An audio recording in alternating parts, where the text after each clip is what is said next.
What up, what up? This is David from the 5-6 Kings podcast.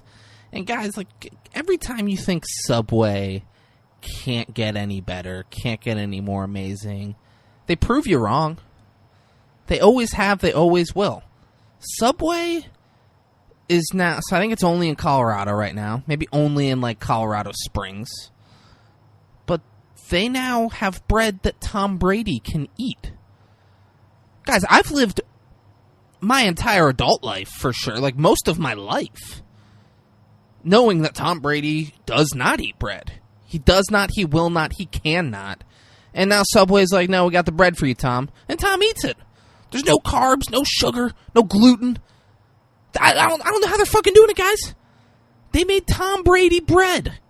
And he's eating it, and now it makes sense that he's their spokesperson. Now it makes sense that Tom Brady's on their commercials. He's like, I'll fucking eat this Subway. Subway's good enough for Tom Brady. He saw Tony Hawk was riding a skateboard into there and he's like, Tony, where are you riding to? And Tony's like, oh, I'm just going to Subway. He's like, Subway? He's like, yeah, it's the official community center of this community. And he was like, huh, well, do they have bread that I can eat? And he's like, probably not, Tom. You're weird and don't eat any bread. And he's like, oh, man, it'd be really cool if they could get bread for me. And then they did. Guys, Subway, I can go on all day about them. They're good enough for Tony Hawk. They always have been. And now they're good enough for Tom Brady. And if they're good enough for Tony Hawk and Tom Brady, and you don't think they're fucking good enough for you, what the fuck have you done with your life? You an X Games champion? Are you a Super Bowl champion? No. Get off your fucking high horse and go to Subway where you can eat fresh. Subway, please give us money. This the Palm Beach County anthem. All my Palm Beach County niggas, y'all put them fucking guns in there and bust them shit. Bitch, I'm from Palm Beach County, this where I'm from. Where niggas get gunned down and left like all guns just for fucking round. This ain't a county for you bitches to come around. What up, and welcome to the unofficial podcast of the National Football League, the 5-6 Kings podcast. My name is David Breen. With me, as always, my good friend and co-host, Braden Bullard. Braden, how are you, man? I'm good, man, and I couldn't have said it any better. Yeah, we're doing an episode outside. It's a very beautiful night out. It is gorgeous out. It is. There's no better night to try and do this outside than tonight. But we got flies or like certain bugs just flying around, and we're already swatting at them. It's gonna be a fun night. It's 66 degrees. The stars are out. It shows. Yeah, couldn't be more blessed. Yeah, could not be more blessed. Braden, how it's been? Guys, you missed us last week. Yeah, due to a COVID exposure. Braden, in general, Almost, how's your week been? Oh, there's one right there. Good, man. Good. You know, I was very, very, very slightly under the weather, but I wasn't sick. I was just like really fucked up with sleep. My sleep's just all over the Braden place. had the Delta variant, and it was a crossbreed hybrid. But yeah, my sleep has just been fucked up. So just filming, but filming's been fun. It's been a good time. Wish I could have saw the fights last night.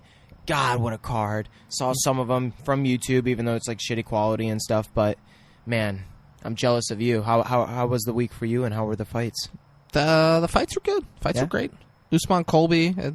I wish they would fight once a year until they both retire. Same. It'd be a lot of fun. Yeah. Mm-hmm. Thug Rose winning. Michael Chandler lost. I would have won not a lot of money, but I would have won.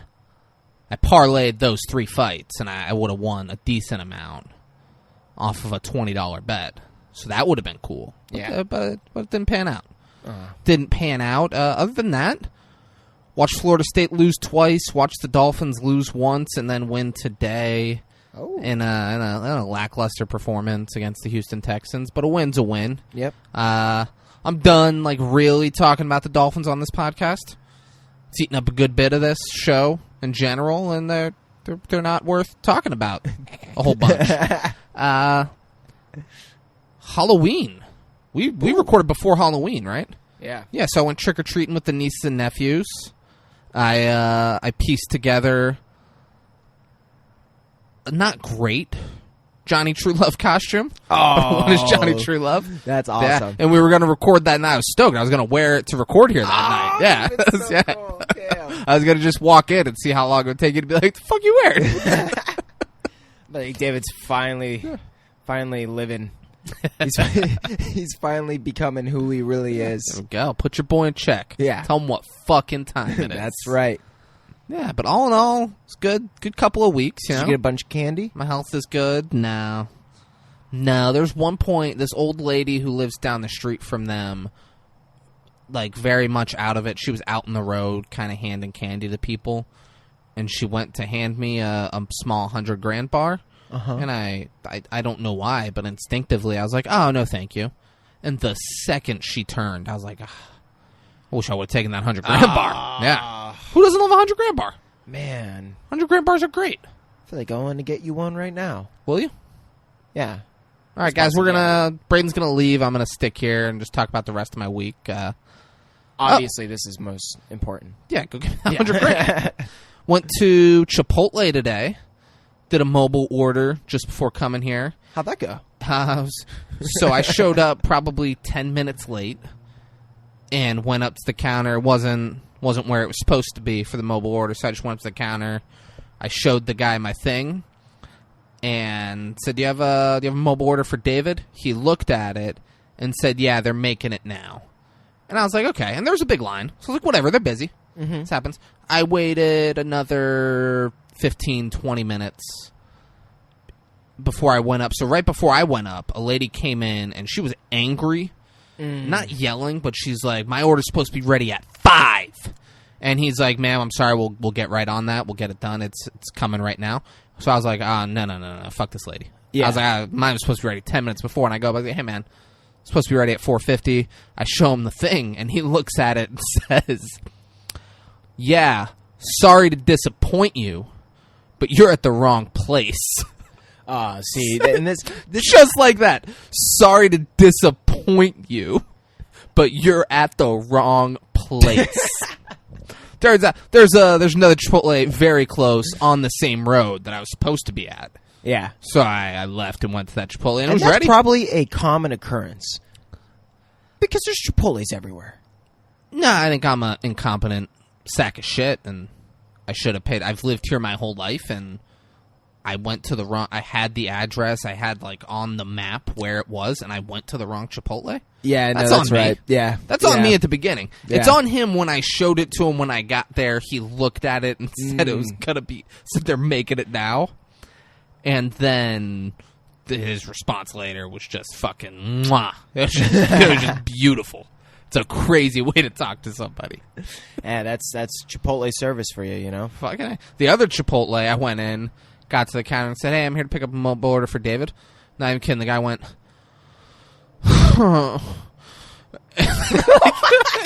what? like made a sad face, and then turned around, grabbed it off the shelf, and handed it to me. Like. I don't know what he was expecting. I don't know if like he has a friend David that he was expecting to be that David, but he was unhappy. Or fuck, I like to think he's just like someone who's really, really good at their job, who really cares, and he's like, dude, now I gotta hand you a cold burrito.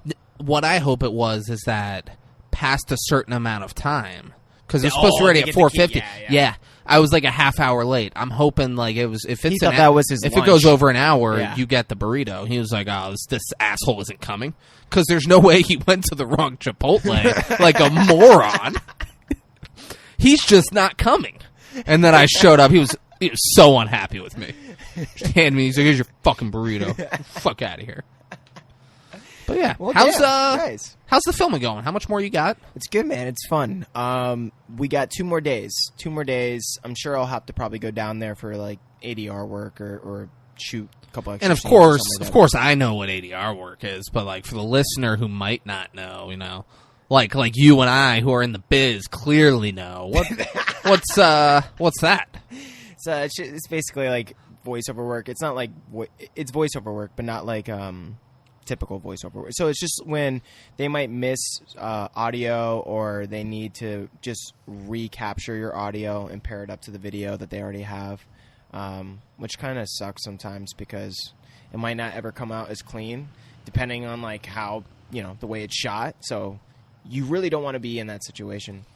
But it's like that episode of Entourage where Vince had to go in and do some voiceover work with Billy Walsh. Yeah. And that's where he fucking crushed the classic, "You kidding?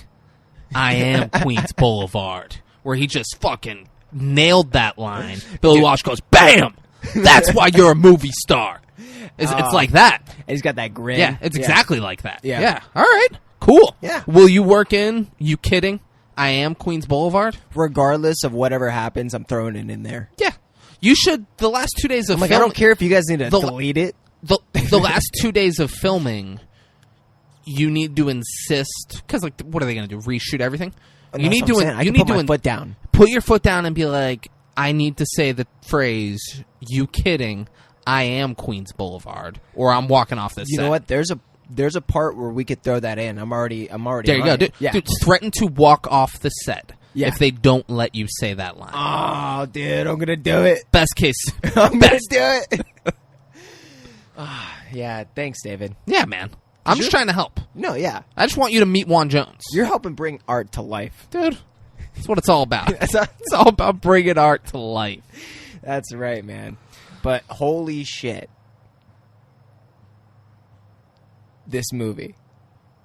This movie. This It's got movie. fucking Steve Nash over there really dribbling the ball. Oh yeah, I can't hear it. Oh, I don't know. I don't think we're he's- picking it up. He's just boom, boom, boom, So, boom, boom. if you guys can hear who it, does that? If like I listen in later, I'm like, oh, there's that They Steve got Nash. Steve Nash in the background. I got a couple courts in the middle of my neighborhood, and if anyone wants to, square up against the old king over here, every Wednesday night the boys meet up. I don't know if I should give out my neighborhood. Yeah, you were about to. Kyle Krabs read the name of our... Oh, guys, by the way, please go leave Kyle Krabs a 5-star review on Apple Podcasts. It is Locked On Miami Dolphins with host Kyle Krabs. Fins up. In the review, say that you heard about him from the 5-6 Kings podcast, and then ask a Dolphins-related question. Don't try to be funny, because he'll see through that shit. Oh yeah. Yeah, if you're like, if Ricky Williams smoked all this pot, who could smoke more pot than Ricky Williams? If you do like some dumb shit like that, I'm like, I'm not reading that. Yeah. Whatever. Thanks for the review. have a pertaining to the actual Dolphins question, but say that we sent you. We got him this last Friday. He was raving about David from the 5-6 Kings podcast. Yeah. Sent Dolphin Brian, who's my brother Brian, who is a Patriots fan. Shout out to Brian. Yeah, and B, he didn't even ask a question. He just sent a nice review that said the 5-6 Kings sent him. Dolphin Brian, shout out. But yeah, guys, go leave him a review. Don't leave us a review. No. Don't you leave us a review. Go leave Locked On Dolphins a review and say that the 5-6 Kings sent you. Yeah. Do that. Yeah, with the question. Ask him who his head coaching candidates are, who his GM candidates are. He's a big draft guy. Ask who he wants to target in the draft. These are all questions that he'll be like, this is good. This is good. I like this. Ask about the different defensive fronts that they'd be able to run with the current players on the team.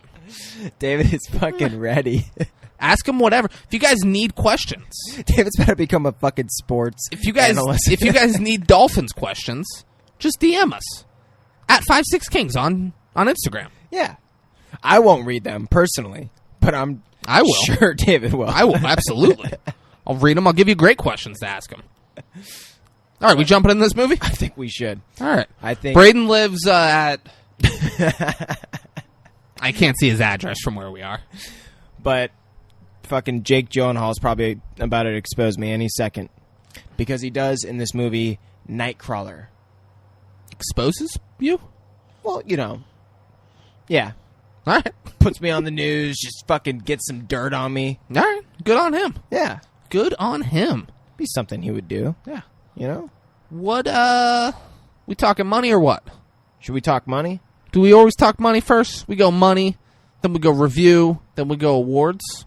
Yeah. All right. Yeah, I think we do. I'm going to guess this budget was $24 million. It's a little bit higher. Am I within $10 million? My bad. I meant lower. Oh, it's a little bit lower. Yeah. All right. Am I I'm within $10 million, I would imagine, Yeah, right? no, okay. yeah. Is it $18 million? It's a little bit lower. $16 million. No, yeah. It's $16 million? it's less than that. What is it? It's half that. It's $8 million? $8.5 million. So when I said at $24 million, am I within $10 million? And you said, yeah. Well, you just fucking with like what? I mean, it's fucking basically. No, it's an extra, $16 million off. It's like an extra, like, Extra $6 million. yeah. Yeah, it's not within $10 million. You're out of your fucking mind. What's $6 million to Yeah. a box office budget when the box office budget is only $2 million more than? And I feel you. Okay, I get it. All right, whatever. But yeah. Do math. That's all I ask. I ask that you get a little bit better at math. That's all I need from you, Braden. No, yeah. So $8.5 million for the budget, but opening weekend. How much do you think they made opening weekend? Opening weekend? Opening I weekend. don't know why. I couldn't even fucking guess. I don't know. I'm guessing total they made like $70 million. Yeah, a little lower. Lower. What is it? 47. A little lower? Dude, Yeah. that's... Think of relative to what I guessed. I'm never. Think of how far off that is relative. That is $23 million away. Anytime I make a comment about anything budget related, it's always That's like that. It's that's over. That's not over a third, but it's almost a third But of when the we're budget. You're like, yeah, almost. Yeah, but no, I'm not like, close. I Not know. Close. I'm always coming from the perspective, like from like these other goddamn Avenger fucking $300 million budget yeah, but this movies. isn't the Avengers. No, yeah, you're right. But yeah, so 47. All right. Are they happy with that? I don't think so. You don't think so? I don't think so. I think they're fucking like, God damn it, Jake Gyllenhaal, you didn't do good enough. Which he if I really hope you guys have seen this movie. He fucking snaps. Yeah, guys, if you haven't seen this movie, go see this movie. Go just Jake pause Jake and go watch Gyllenhaal it. is the fucking, I don't want to say the best, but he's one of the best actors of our Yeah. fucking generation. No, he is. Obviously, Absolutely. like people, oh, Daniel Day-Lewis. What about him, David? I'm like, okay, you got Well, me. that's different You got generation. me. Kind of. Yeah, they're both acting now. No, yeah, I get what Yeah, you're saying. like it's- yeah, I get what you're they're- saying. But yeah, but no, Jake Gyllenhaal is man. He's inspiration, bro. Let's hear some ratings. You want to hear some fucking ratings, David? Yeah. Want to hear some fucking ratings? Yeah. I'll give you some fucking ratings. All right. Okay. IMDb gave it a 7.8 out of 10. Not bad. That's a C plus. Rotten Tomatoes gave it a 95 fucking percent, dude. Yeah, they did. Fuck yeah. That's got to be one of the highest, right? I think the highest we've had is like 96, right? What did Interstellar get? You were It was like, like a bro, Interstellar got so good. I think it was like between 94 and 96 or some shit. I don't know. But That movie where the white people put their conscience. Westworld? No, it's a movie. That's a show. Oh. The movie where the white people put like their souls and their brains into the black people's body. Bro, what? It's the guy from Key and Peele directed it. Oh, Get Out. Get Out, yeah. Okay. That movie for a while had 100. I thought you were on fucking Rotten with me for a Tomatoes. second. No, crazy movie. Yeah, I know, yeah. Crazy movie. Good movie. No, it's a It was good, a good movie. Yeah. Get Out. Good guys. Go. Don't even listen to this podcast. Go watch Get Out. Yeah. It's a great movie. That is good. We got to do that movie sometime. Yeah. But I don't want to do that movie. no. It's a real like, Oh. white people are so terrible, but two white guys doing Yeah. it. What are we? Who the fuck do we think we are by doing that? Yeah. Yeah. Yeah.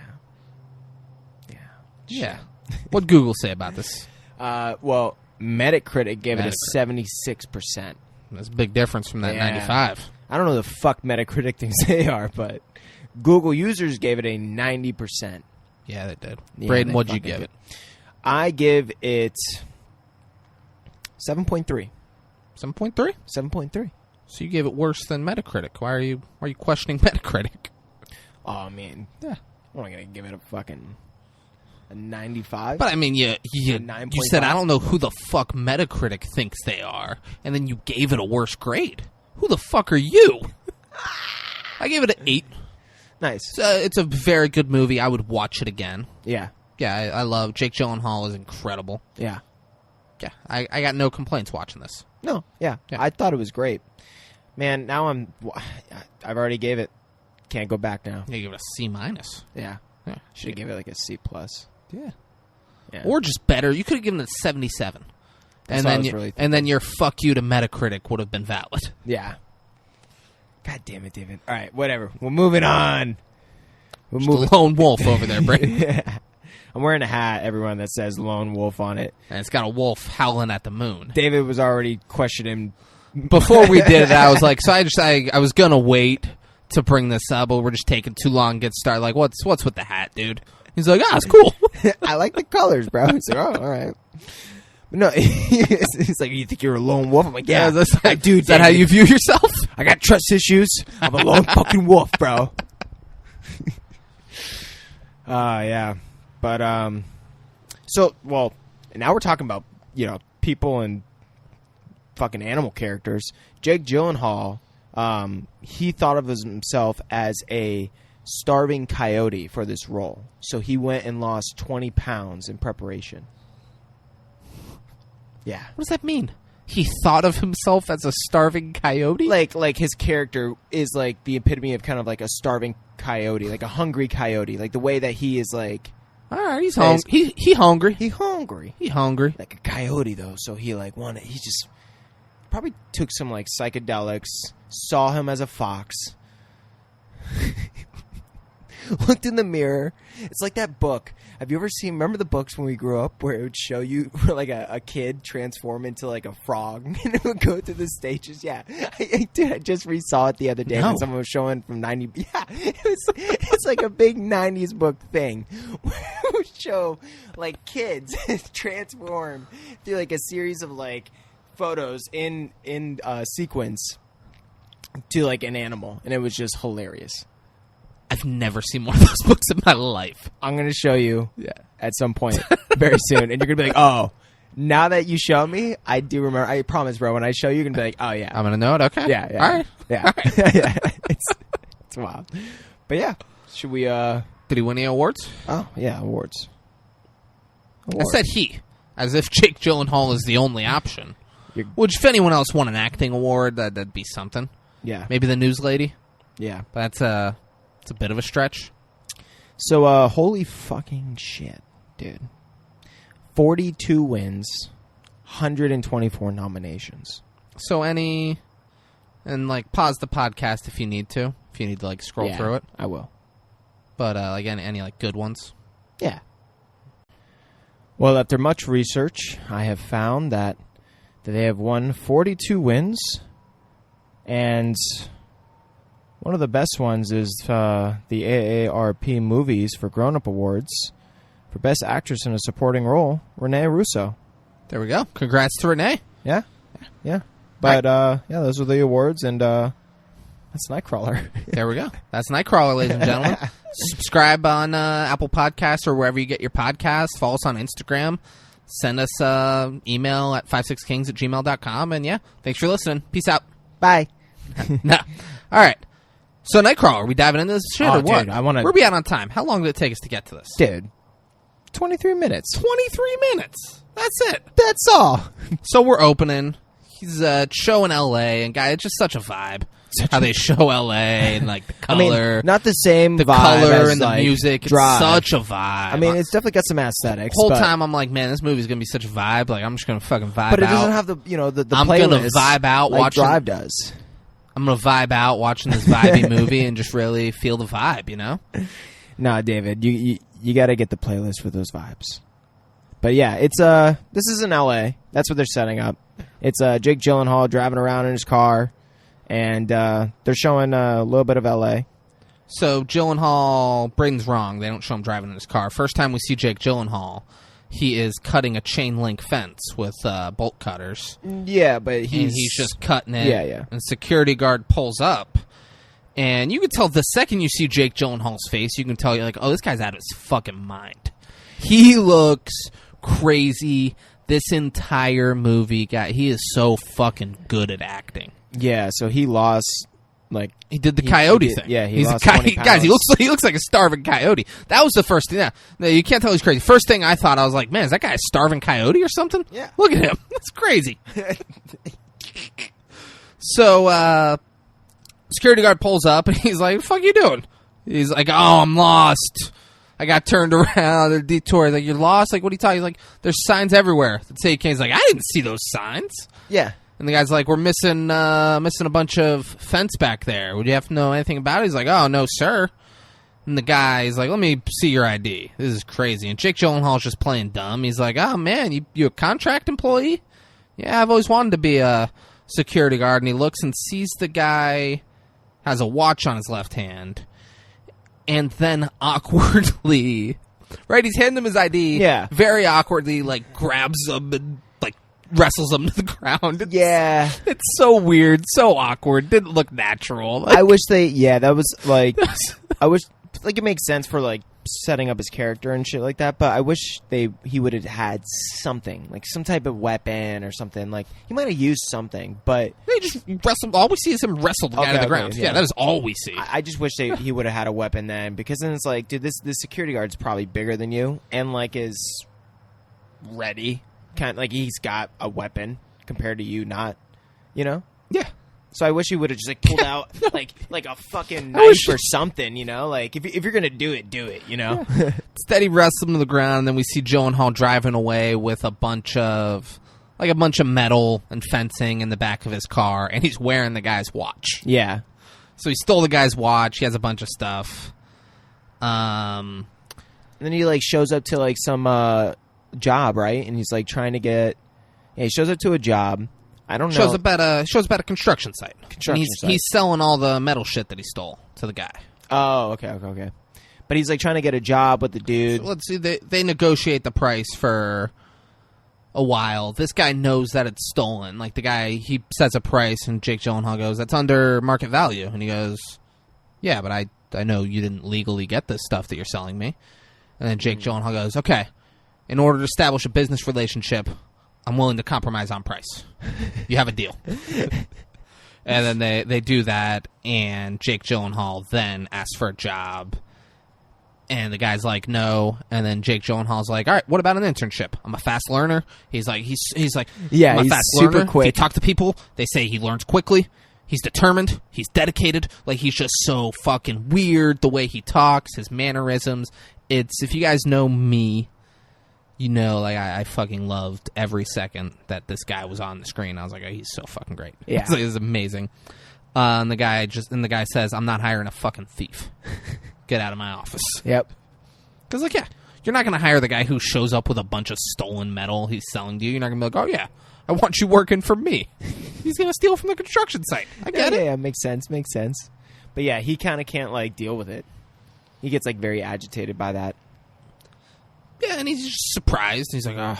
And then he leaves. Mm-hmm. He's driving, and the cops pass him on the freeway, and they're at a crash site. There's a car crashed on the side of the road. Yeah. And he pulls over. It's the highway. I said freeway. Freeway? Did you? Yeah. Okay. I did. Fuck out of my face, man. Fuck you, bro. All right? Fuck out of my face, lone wolf. So yeah. he sees the crash and, like, pulls over and gets out of his car. And then right after he does that, a van pulls up and two guys hop out. And they have cameras, and they're getting, like, right up in the... It's crazy. Yeah. The car's on fire. They're getting right up in the action. The cops are pulling a fucking battered woman out of the car, and they're getting, like, right up in her face. So I got a story about this. Sure. The first time I visited L.A. with my ex and my sister and my mom. What happened between you and the ex? Why aren't you guys together anymore? All right, David, let's, I'm going to go... Can I cry? I mean, if that happens, sure.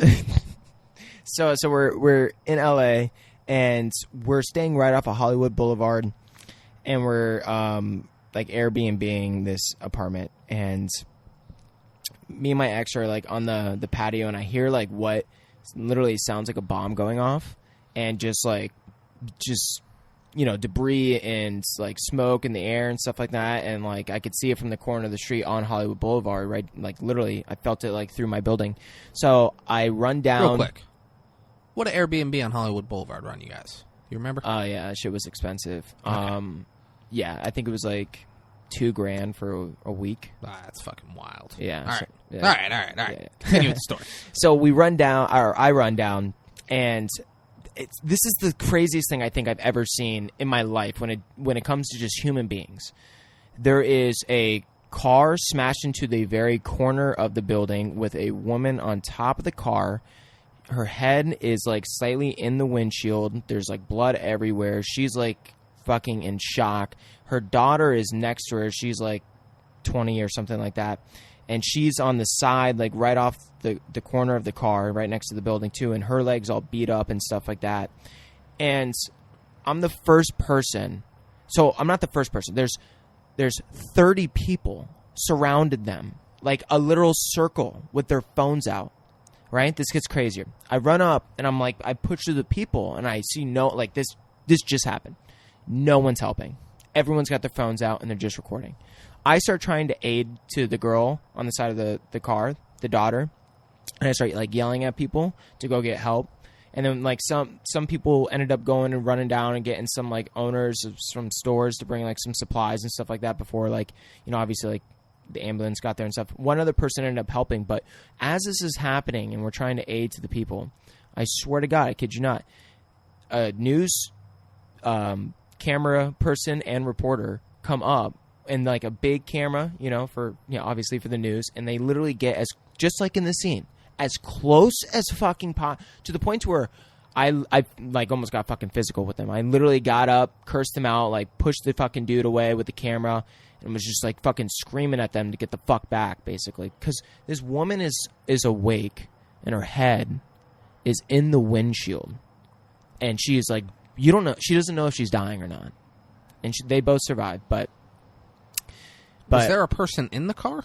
Yeah, this woman that was in the car just did a hit and run on drugs and was fleeing the scene. She got out of the car and booked it? No, but she actually stayed at that point, which is like surprising almost. She had done a hit and run and then hit these two people? And was fleeing the scene, beautiful. and as she's fleeing the scene, trying to like drive quick, which you can't drive quick on Hollywood Boulevard. It's fucking packed. There's people everywhere. She swerves off the road, goes into the corner of the building, and like the woman is so lucky, in a weird way, who is on the car, who doesn't know if she's like alive or not right now, because if she didn't end up on top of the car, she would have been she would have been split in half. Between a car and a fucking building. Yeah, literally the corner of the building. Yeah. And the car is like imprinted into what is like a marble side of the building. It's crazy. And it was just the main reason why I'm telling the story is because the news people with the cameras literally came up and were trying to point the camera, like I'm talking about within 2 feet of this woman's face on top of the car. Like she is hyperventilating type of thing, and we're trying to keep her calm while the ambulance is coming and like not move her because you don't know what the fuck's up with her, and it was just one of the most bizarre thing. Like think like when I feel it from like a human aspect, it touches so deep when I watch this movie because I'm like, it's so fucked up. When you watch this movie, you're gonna see this throughout the entire time of the movie where the people with the camera are getting right in the face of people who just went through traumatic events, and it's appalling to watch, and it's more appalling when you see it in actual real life. But yeah, that's the story. But the two women survived, and I told basically everyone that was around to fuck off because they deserved it. But yeah, if you guys ever see someone who is fucking dying, put your camera in their face and videotape it, and then try to sell it to the local news station. Yeah. No, go save them. Go help them out. But yeah, so now when we get into this story, hopefully that's a little perspective and energy for you. Why do you want that energy? well, kind of adds to it. We're a funny podcast. What are you doing adding weird Sentimental. confrontational sentimental energy and hoping that people take that through the rest of this? I'm going to make shitty jokes. I know you And are, David. And they're going to fall flat because people are like, Well, well, fucking this happened to Braden. This is fucking bullshit. Yeah. Well, guys, You made it real. it's all fun. You made everything I'm going to say real. Maybe I should have saved it for the You end. ruined this. Yeah, you should have saved it for the end. Well, You're David, doing this at the after beginning. all these. You're doing this beginning. Jake Gyllenhaal does such wild shit in this movie, and I love it all. Well, And David, now after you all got a these true story behind it. inconsiderate jokes, I got to tell you this very That would have personal. been great. That would have been great. I'm sorry, people. All right, You're gonna have to go with the jokes. So van pulls up. They're right up in the action. Jake Gyllenhaal's watching from the side, and he's smiling. He's like, this is interesting. What are these guys This doing? is awesome. After all happens, the camera guys are walking back to their thing. Jake Gyllenhaal walks up to him. He's like, is it going to be on the news? How much money do you make? Are you hiring? The guy's like, yeah, it'll be on the news. I don't make enough. Fuck no, I'm not hiring. And then the guy gets a call for a 211 in progress. So he's got to leave. Do you care to say who this dude is? Who is it? Well, I would like to say that he is from... Will you drag it out a little bit more? Really, like every word should get like 3 seconds in between the next word. Who the fuck is he? It's Bill Paxton, bro. He's from Twister is what I was going to say. The dude from Twister. What's great is that he's in a fucking band just like from Twister. That's what I was going to say. But yeah, which is awesome. It's like he's playing almost the same role. Not really, but... Not even a little bit. Yeah. It's just a van, though. Yeah, whatever. It's Twister guy. Yeah, Twister dude. So the guy gets a call for 211 in progress, so naturally he's got to leave. He's got a police scanner thing in his car, in the van. 211 is robbery, for those of you who don't know. Yeah, come on. Yeah. Next day, Jake Gyllenhaal is up before 6 a.m., and he's knitting and waiting for the news. He lives in like a small studio apartment. Yeah. And he's knitting and waiting for the news to be on. And he's flipping through different channels until he finds the crash. And then, like, his eyes light up when he sees the crash on there. But he's knitting before 6 a.m. and flipping through the news trying to find a crash. This is the kind of guy we're dealing with, guys. Yeah. And his apartment is it's meticulous. Yeah. It is fucking perfect in there. Next, he's sitting at the beach, and a guy pulls up on his bike, and Jake Gyllenhaal sees him pull up, and then we see Jake Gyllenhaal at a pawn shop with that bike. He's riding. He's so great. He's riding it around the store. He's just doing circles inside the store while he's talking to the guy, and he's like explaining all the different functions of the bike. He knows everything about this bike. He won the Tour de Mexico in that bike. You goddamn right, David. Yeah. And they end up settling. They're going back and forth. The guy's not really offering him a great thing, and they end up landing on $800 in store credit, so Jake Gyllenhaal can get a camcorder and a police scanner. Yeah, and God, dude, like it's just like little scenes like that where movies can kind of fall a little short if it's not for the actor and the way that Jake Gyllenhaal does it. So the fact that he's riding the bike in circle, knows all the functions and the way he says it and like the mannerisms, the cadence, it just adds so much to the scene. You know what I'm saying? To where that scene could fall so short if it's just an actor walking up to the front, just being like, hey, I got my bike here. It's this, isn't this? You know what I'm saying? Oh, for sure. I would not have liked that scene as much if he's just standing there saying that. Exactly. Him riding the bike inside, and it's a small store. And these are tight circles he's making. I bet Jake Gyllenhaal was the one that was like, we gotta do a wide shot, and I'm going in a circle saying my monologue. Yeah, I agree. It was probably his call, and that's why he is one of the best actors of our generation. Mm-hmm. So that night, he's sitting in his car. That's why he got those 41 wins of 42. What? What does that mean? What did you just say? Because they had 42 wins. Were 41 of them actually Jake Gyllenhaal? No. Ah, It was a get the fuck joke. out of here. Yeah. It was a bad joke. It was a bad joke. It's a bad joke. Don't have your weird sentimental story and then bad jokes. People are already going to have a hard time laughing at this episode. They got to be good jokes. All right, David. You got all serious and how you morally object to what goes on in this movie. He hears one and shows up to someone in handcuffs sitting on the side of the road, and the police are there. He starts videotaping it, and he's like, "Hey, what's going on here? Can you guys tell me what's happening?" And he clearly does not know what he was responding to, and the cops make him leave. They were arresting some guy for whatever, but Yeah, he's got some. it's not something worth videotaping. Yeah. Some, like, really shit. Yeah. Also, because it comes up later, I'm going to point this out. The guy in handcuffs was black. There's a point in this movie where someone tells Jake Gyllenhaal, they're like, we don't care about, like, we want it to be white crime. We want urban crime slipping into suburban areas. Yeah, this is... we want rich white people in danger. Well, it is just what we shows want you the the truth news of to the be. news, too, which is pretty funny. So they make him leave, and he leaves. Next day, he shows up, and a lady is doing a breathalyzer while he's trying to videotape her, and the cop makes him leave. I was like, what the fuck are you doing? He keeps showing up to just weird things that you shouldn't be showing up to. Which would be great if, like... That's on the news. Like, look at this lady. No. Look at this lady. She blew a 1 or 0.16. She's out of her mind. She was driving her car 156 miles an hour and crashed into a car, killing that person. That's pretty crazy. Henry Ruggs, wide receiver of the Raiders. Oh, that isn't that something... He's gonna be going to prison for quite some time. Yeah, that just happened, right? Yeah. I saw that, like, just a brief thing of that, Yeah. but... Dude, it was a first-round pick. God, that sucks. Yeah. Sucks for that lady. She's all dead and shit. No, yeah, that's what I'm saying. Right? I didn't... Right? Like, it would suck to be dead. Right? I hope you didn't think that I Right? was saying, like, oh, that sucks for him and his career. I mean, yeah. I would love it if a team signed him right now. Just as, like, just in case, like, they signed him to, like, the league minimum. They're like, the potential's through the roof. He has such a high ceiling. If he ever gets out, we want him on our team. Like, I hope that happens. Oh, my God.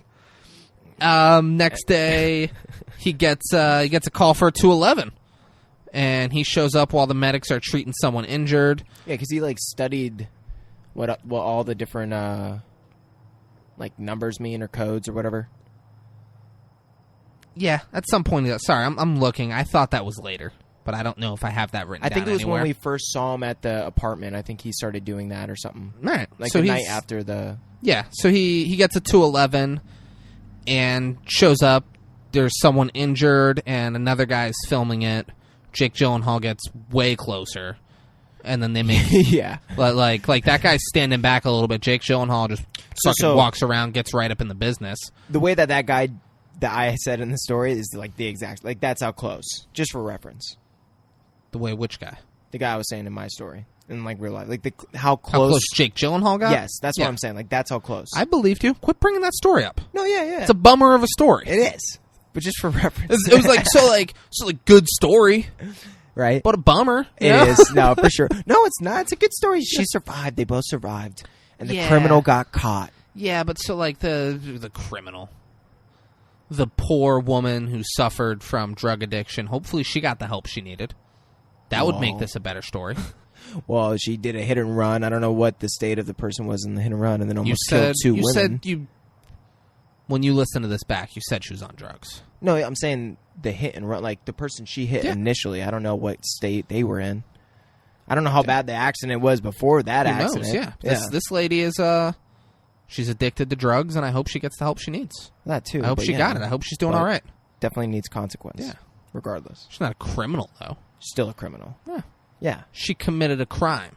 She's not a criminal. Regardless of She doesn't drugs. have a criminal history. All right? Well, I don't know. Get her the help she needs, Braden. So, am I allowed to talk about this movie, or are you going to keep cutting in with your fucking sad story? I don't know, bro. You're trying to make it like... Keep cutting in? Jake Gyllenhaal's real close, and they make him and the other guy leave. The other guy's pissed. The other guy's like, you fucking kidding me right now? And Jake Gyllenhaal, they're walking away, and the guy makes a call to his, presumably his fucking, the person he sells the footage to. He's like, yeah, I got 211, wherever, blah, blah, blah. And Jake Gyllenhaal followed him and is standing right next to him. Right next to him to the point where the guy hangs up the phone, turns. I just hit the mic because I was trying to hit a fly. Turns, and Jake Gyllenhaal is in his face. And he goes, "Are you fucking kidding me, man?" Yeah. And then he gets in his car and leaves. Yeah, he's trying to, like, listen in to just understand the business aspects. Yeah. And he's... Because the guy was, like, selling the tape and stuff. selling it. And Jake Gyllenhaal's, like, in his ear. Fucking so weird about it. Yeah. Now Jake Gyllenhaal is at the stadium, and he goes into a room where he wants to sell the footage, and it's Rene Russo, who you guys would probably know. She played Al Pacino's wife in the movie Two for the Money, where Al Pacino and Matthew McConaughey are sports gambling. Yeah. Like they run a betting service. Everyone's seen Two for the Money. Greatest movie of our time. For sure. Without a doubt. She said, "Are you my fill-in operator?" And Jake Gyllenhaal said, "I don't think so." And he's like, "I got footage, blah, blah, blah." And she's like, "Yeah, I know about it. We're getting it from our other guy." And he's like, "All right." And she goes, "Well, let me see yours." And then she sees his, and she's like, "Oh, my God, you got so much closer than he did. This is great, blah, See, blah." this is why you just walk into places. That's why you gotta be a go-getter. Yep. You pussyfoot and stand off on the side like, that guy thought, "Oh, this is going to be great. Yeah. I'm 20 feet away from this person's own potentially dead body." No, you get right up in the business. Yep. That's how you make bank. Get that 4K. It's where the fucking money's at. Yeah, get the detail. But yeah, so... Which is just funny, though, because he walks through the whole place. No one asks him a fucking question. Ends up talking to, like, the main person that he's supposed to be talking to. He asked one person. He said, "Who would I sell this tape to?" We're all right down the hall. Crazy. He was like, "Yeah, whatever. Room 7, whatever." Like, where the main director of that news channel is with, like, other producers and stuff. Like, there's no way the person's just sending them to that office. There's probably, like, another office you got to go to before that. Yeah, one. they're like, do they know you're coming? Blah blah. Like, there's a whole conversation. That was the top honcho fucking room of that news organization. He's just in the back. Yeah, I mean, with the director and her top guy. Like, it's ridiculous. Yeah. She fucking loves it. Super bloody. And she's like, "What do you want for it?" And he goes, $1,000. She's like, "Not even close." She's like, "I'll give you $250." She's like, "It's 2 a.m. You're not bringing it anywhere else. It'll be $250." He's like, "All right, deal." And she tells him to buy better equipment, and then she's the one that says, "So shooting in Compton doesn't really sell. We want urban crime creeping into the suburbs." And Jake Gyllenhaal keeps saying bloody. He's like, "You want it bloody? You want bloody crime, right?" Like, he is fucking fixated on it. Needs to be bloody. Yeah. And she's like, "Well, dangerous." Well, yeah, and they're talking about, like, she's finding different ways to say it, and he just keeps saying bloody to her. He wants it as straight to the point as possible. She's trying to dance around it a little bit about how they get their fucking views and shit. Yeah. But eventually she's like, "Yeah, bloody." And he gets the point, and he's like, "I'm a fast learner. You're going to realize that I'm a fast learner." And just, like, goes on and on about how he's going to, like, impress her, basically. Yeah. Which just is awesome, because you get hyped to just see how Jake Gyllenhaal does this. Oh, how much of a go-getter he is. Yeah. Next morning, he's watching his footage on the news. It was the guy they play this story up great. This guy was going to the pharmacy for his sick wife, and he was killed. He lived in the suburbs. He was shot and robbed. It's so great. He uploads it to his computer. And then he's out, he's listening to the scanner, and he's learning more of the codes at this point. Like, he's writing them down as they're coming in. Oh my God. Then cuts to him in his apartment, and he's watching, I looked up what it was, because I had never seen this before. He is watching the 1955 film, The Court Jester. And what is that? And it's the scene, it's the name of the movie, but the scene that he watches, it's these people... what's it called? Jousting. Yeah. And a guy gets his helmet knocked off, and then he pokes his head up from the armor, and Jake Gyllenhaal is hysterically laughing at that. Like, he's so fucking weird. He's sitting on the couch. I've never seen anyone, like, it makes sense that you could do this. he sets the ironing board so it's really short and sits on his couch and irons his clothes. And he's just doing that, and he's watching the court jester, and, like, he's ready. He's ready for the part that he likes to come up, and it happens, and he's like, he's so fucking weird. It's so great. I was almost thinking that they just did probably like a big, long take of him doing a bunch of miscellaneous shit throughout his apartment, like of him in character, and they were just like, we're not going to shoot anything in particular specific. We're going to get like a couple different angles, and we'll just have you kind of do your thing. And I just think he just that happened. I think he probably actually looked at someone that was behind the camera. I just started laughing. They're like, dude, this looks great from this angle. I hope, but like he was obviously in character, but like I hope that was a full day's work, and there's just hours of footage of Jake Gyllenhaal. No, that's what being I'm saying. Weird in that, yeah. No, I hope you're correct. Yeah, and I hope we can get access to that footage. It'd be great if Jake Gyllenhaal was like, oh yeah, he's like, yeah, big fan of the pod. I heard Kyle Krabs was talking about you guys. Full circle. Here's some extra footage of me just being extra weird.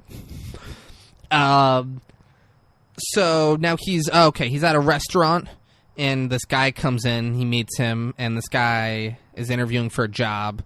Jake Gyllenhaal is very vague about what the job is, and he wants this guy to tell him his work history. And the guy, he calls him Richard. Calls him Richard a couple times. He's like, it's Rick. And then he says, well, I'm Timothy, or whatever his name is. And the guy calls him Tim, and he's Timothy. He's like, no. I'm the longer version of that name. Yeah. I wasn't Tim and Timothy, but it was something similar like that. Yeah. And he's like, oh, okay. And the guy's kind of not really. The guy has low self-esteem, and he's like, I'll do anything. A couple jobs here and there. And Jake Gyllenhaal goes, very like a timid guy. Yeah, Jake Gyllenhaal goes, why would I hire you? He goes, I don't know. He goes, sell yourself to me, Richard. He's like, well, I spent my last dollar getting a ticket for the bus that drive like an hour and a half to get here. He's like, I took 6 different buses. I'll do anything for this job. I need this job, and I'm willing to do anything.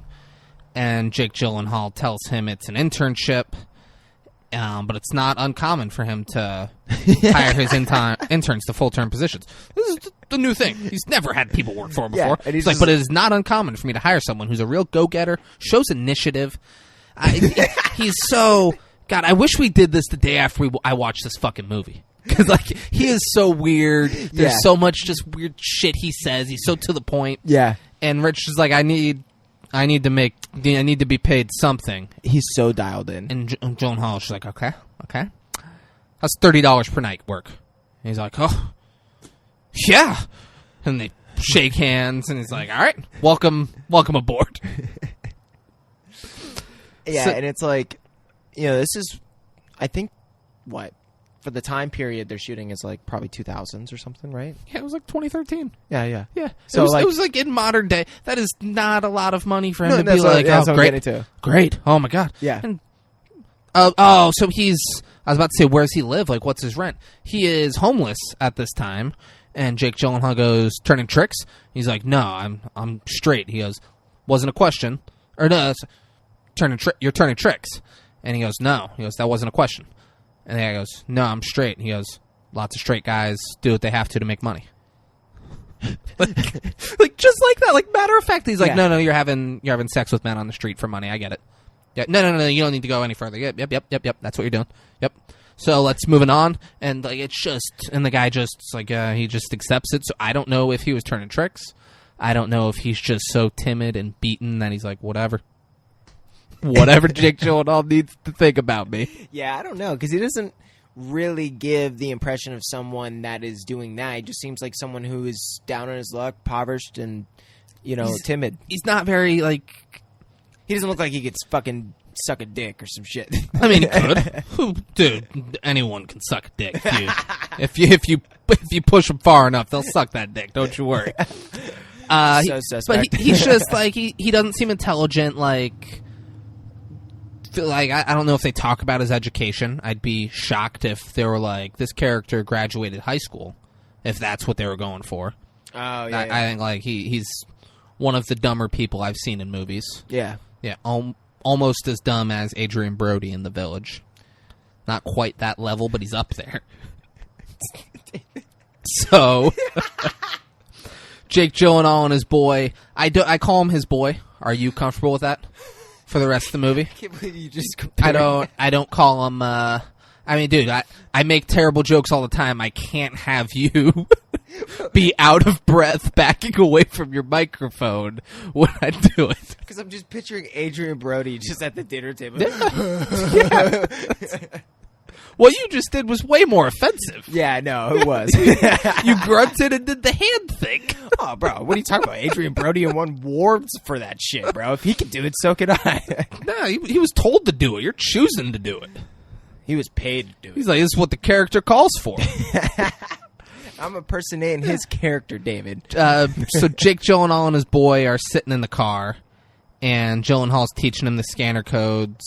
They get a call in a bad area, and Rick asks if they should go to it, and Jake Gyllenhaal just laughs. He goes, Crenshaw? No. He's so fucking quick. crazy. Yeah. Like, immediately, like Oh, that I'm was an the expert. dumbest thing he could have said to me. Like, as if, like, a couple of days ago, he didn't know the opposite, you know? They get a call for a structure fire, and Jake Gyllenhaal makes his boy his boy's outside of the car, and he's like, structure fire, we gotta go, come in. And Jake Gyllenhaal doesn't drive until he puts on his seatbelt, which I liked. Yep. He's like, put your seatbelt on, and like waits for him to put it on, and then goes. Fucking floors it. His boy is given really bad directions, and they miss it. Shit fucking directions. Yeah, they miss a turn. I didn't like the end of this part. I loved it. I loved everything that happens here. I love everything about this movie. There's nothing about this movie that you say, I didn't like how this happened, where I'm going to agree with you at all.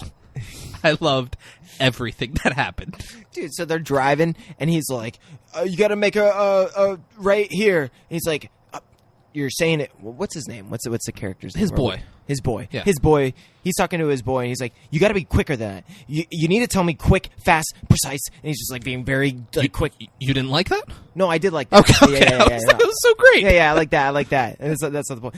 And then, and they keep driving. They make the turn. They keep driving. So they missed the turn. Or they missed the turn. Yeah, and they had to double back. No, but right before that, he's like, "Oh, we're supposed to make a right. Oh, it's actually 5 blocks back." And it's like, how would you looking at an app that's telling you where to go? That was the part I didn't like. How would you not know that it was 5 back if you passed it? Like, it would reroute. It would Do all you these think things. Adrian Brody would have thrived in that situation?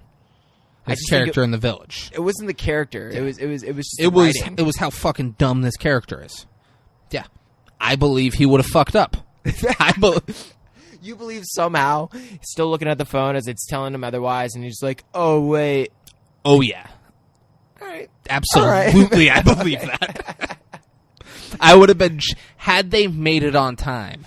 I would have been like, "Oh wow, this character's way smarter than I thought he was." It wasn't the fact that they didn't make it on time. No, but like had they done it and he was like, "Oh, turn right here, turn right, coming up in 2 blocks," like all that stuff. I would have been like, "Oh wow, this guy's way smarter than I thought he was going to be." Okay, so he had to be he had to be This made it like real. I was like, "Yeah, no, he would have fucked up the directions." Okay. He had to be that dumb. Yeah, they show up and they're late, and the guy from the first accident is there and tells Jake Twister Gyllenhaal, dude. That's Twister guy. Twister guy is there.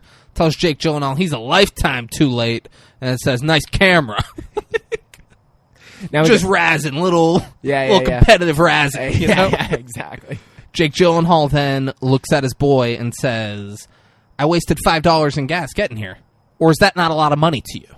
Which, great. His boy's like, "I couldn't see the screen. You were going so fast." Jake Gyllenhaal goes, "Never respond to me with a problem. Come to me with solutions. I only want solutions from you." And then his boy goes, "Okay, maybe don't rush me so much." And Jake Gyllenhaal like sits there like he's calculating in his brain. He's thinking. He goes, "Okay, I can work with that." and then tells him that communication is the #1 key to success. Yeah. They ran studies and studies, and they found that the #1 thing was communication. And then he's driving, and he's driving super fast again, and he says, do you know what fear is? False evidence appearing real. And he's, like, driving super fast, and his boy, like, points out how fast he's going, and he goes, get out of your head. Hey, man, you're going really fast. And he goes, get out of your head. It's a bad neighborhood. And I took that as cops aren't pulling me over. Yeah. Cops aren't sitting here pulling over speeders. This is a bad neighborhood. They don't give a fuck. Yeah. Love it. Yeah. Love it. He knows. He knows the tricks of the trade already. He's a quick learner. That's what he said. He says that and then says, now I'd really appreciate it if you would tell me where we're going. And he tells him the next turn, all that stuff, and they get to this house. Pulls up to a house and goes up to a lady. There's police caution there. They taped off the house that they're at. There's a lady up front, and he goes up and says, hey, what's going on? She goes, shooting. I told the cops he was out here waving a gun last week, but they don't fucking care. And he goes, would you mind saying that again without swearing? This is going to go on the news. And she said, I'm not saying that shit again. And then walks away. Yeah. Another cameraman is there, and he tells him it's over. He's like, it's over. They got everything taped off. And that guy leaves. But what does Jake Gyllenhaal do? He says, I'm fucking sneaking in. It's not over until the fat lady sings. I don't know why I always change it to fucking, like... I don't know either. Macho Man. Yeah. So, yeah, he sneaks into the house. Sneaks into the neighbor's house. You're right. Yeah. Yeah. But... Because he sees... So the neighbors are out of their house, he notices. Yeah. And they're talking to the police. And then sneaks into the house... And then finds, and records, like, the dead bodies. But No, right... Nope. There are no dead bodies in this house. I thought there was Goes one. in the house now. There are just bullets that went through their window. And into the fridge. Into the fridge. There's no dead bodies in this house. Dead bodies are in the house next door. Oh, okay. So then he's recording the fridge, and he's, like, literally taking the pictures of the family, and he's moving it right next to the bullets so that this way he can get good framing. It's so, like, methodical and thought out. It's crazy. It's so sick. He moves it around, gets a great picture, gets the bullet holes in the window, and then gets their name. He, like, goes through their mail and, like, gets an insert of the pic, like, gets a good frame, like, shot over the picture to get the people's name who owned the house. Which is crazy. Yeah. And then... Well, then, doesn't he, like, film them through the window or something like that? So that's when he's at the window getting the bullet holes. You can see them talking to the police. Yeah, okay. So then, now he's at the news, and Al Pacino's wife fucking loves it. Her dude, I can't think of his name off the top of my head. Her dude, he hates it. He's like, this is crazy. You went into their house. That's illegal. You zoomed in on a picture of their mail to get their name. We can't air this.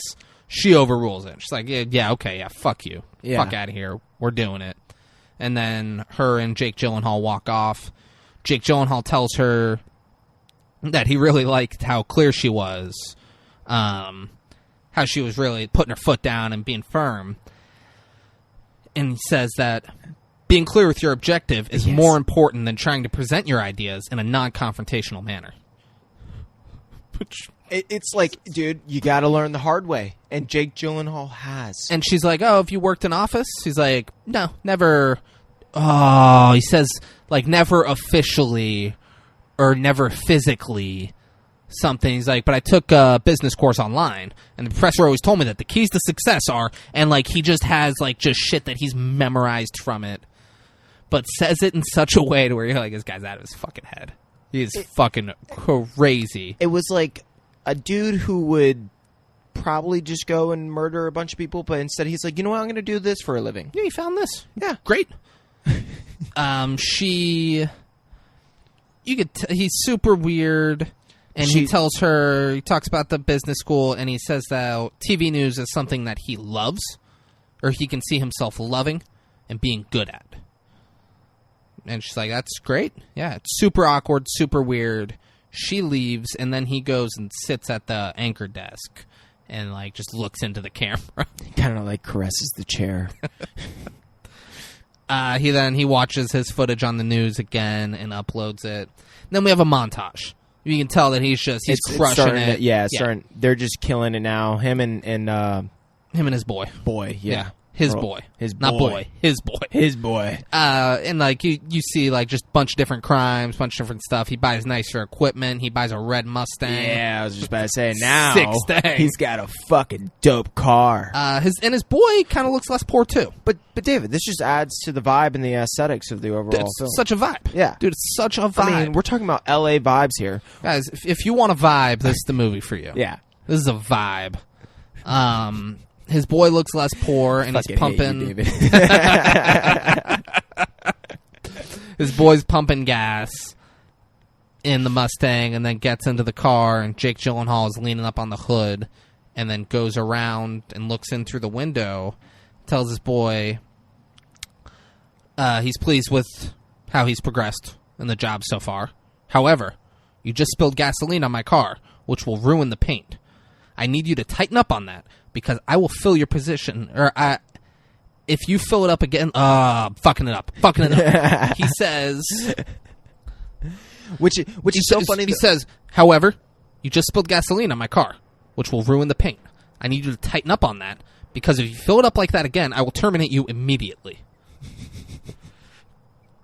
Crazy. Hey, I'm really like, hey, attaboy, you're doing great. But that, like, it's crazy.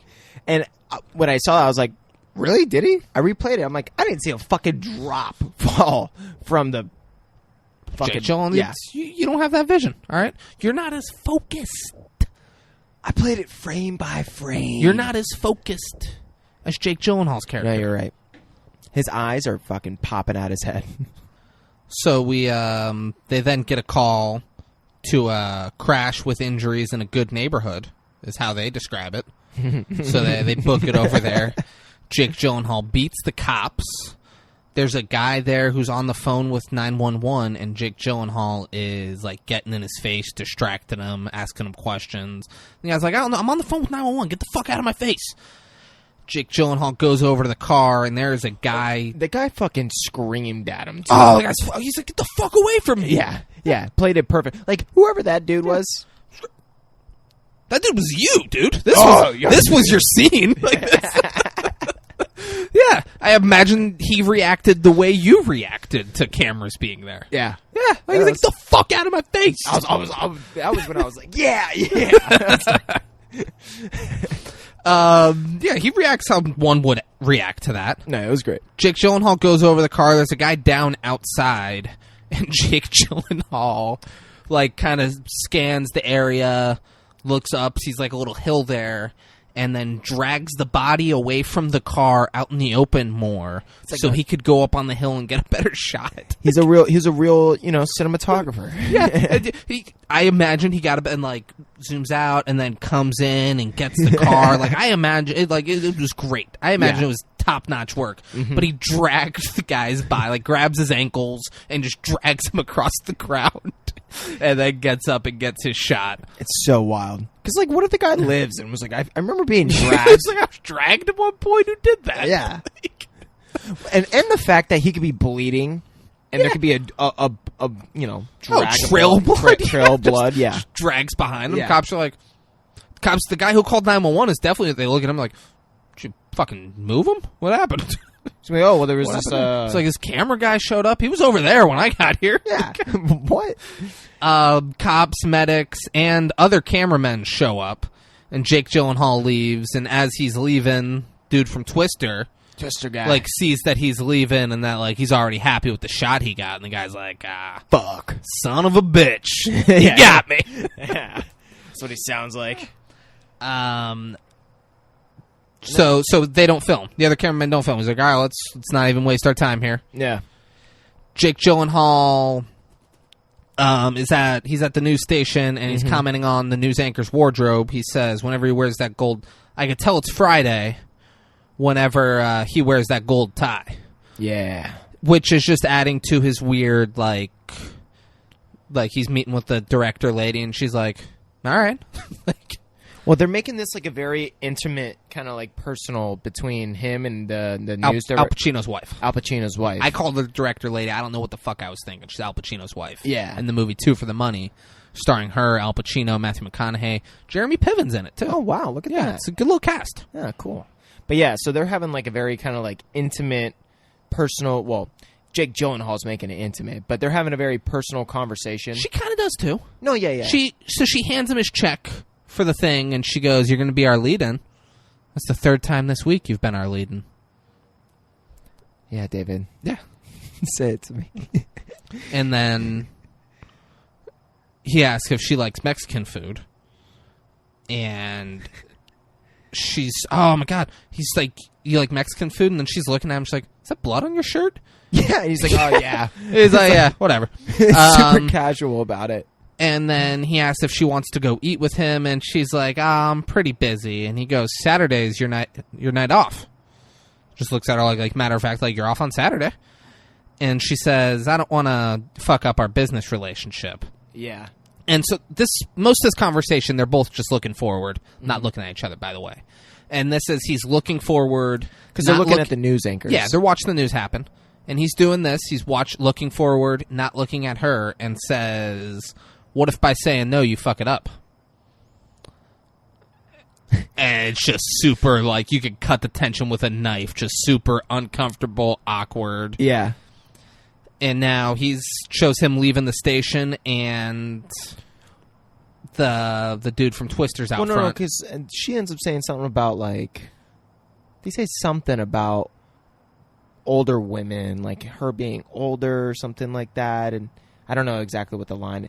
He said something like, "Oh, I could be into," I don't know, it was something weird where he was obviously trying to get her on the date, and she was like trying to be standoffish, and there was like a line about that, which I just thought was funny. It's not that big of a deal, but yeah. Jake Gyllenhaal's trying to clap them the MILF cheeks, you know what I'm saying?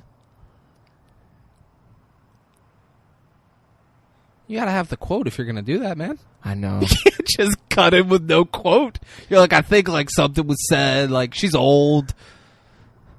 You gotta come in with something. I'm looking at you, bro. I didn't. I would have, if I had it, I'd have said it. I didn't catch that. Yeah, it was. They said some sexual shit in there. Yeah, but the bigger part is that he asked her on the date, and she didn't want to mix. She didn't want to fuck up their business relationship. You're goddamn and right, he David. insinuated that if she doesn't go on a date with him, that would fuck up their business relationship. Yeah, which is such a fucking aggressive power move. Yeah, and Jake Gyllenhaal just sees no issue with himself doing it. But I think she found it kind of.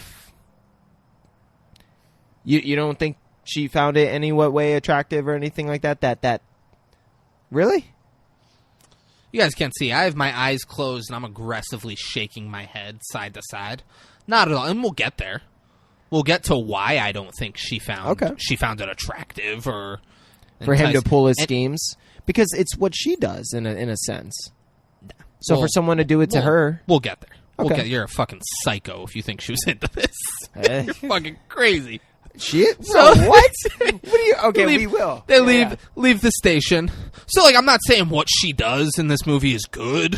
I'm not like. Well, I don't she's a think good person. I don't think she's fully opposed to what he's saying.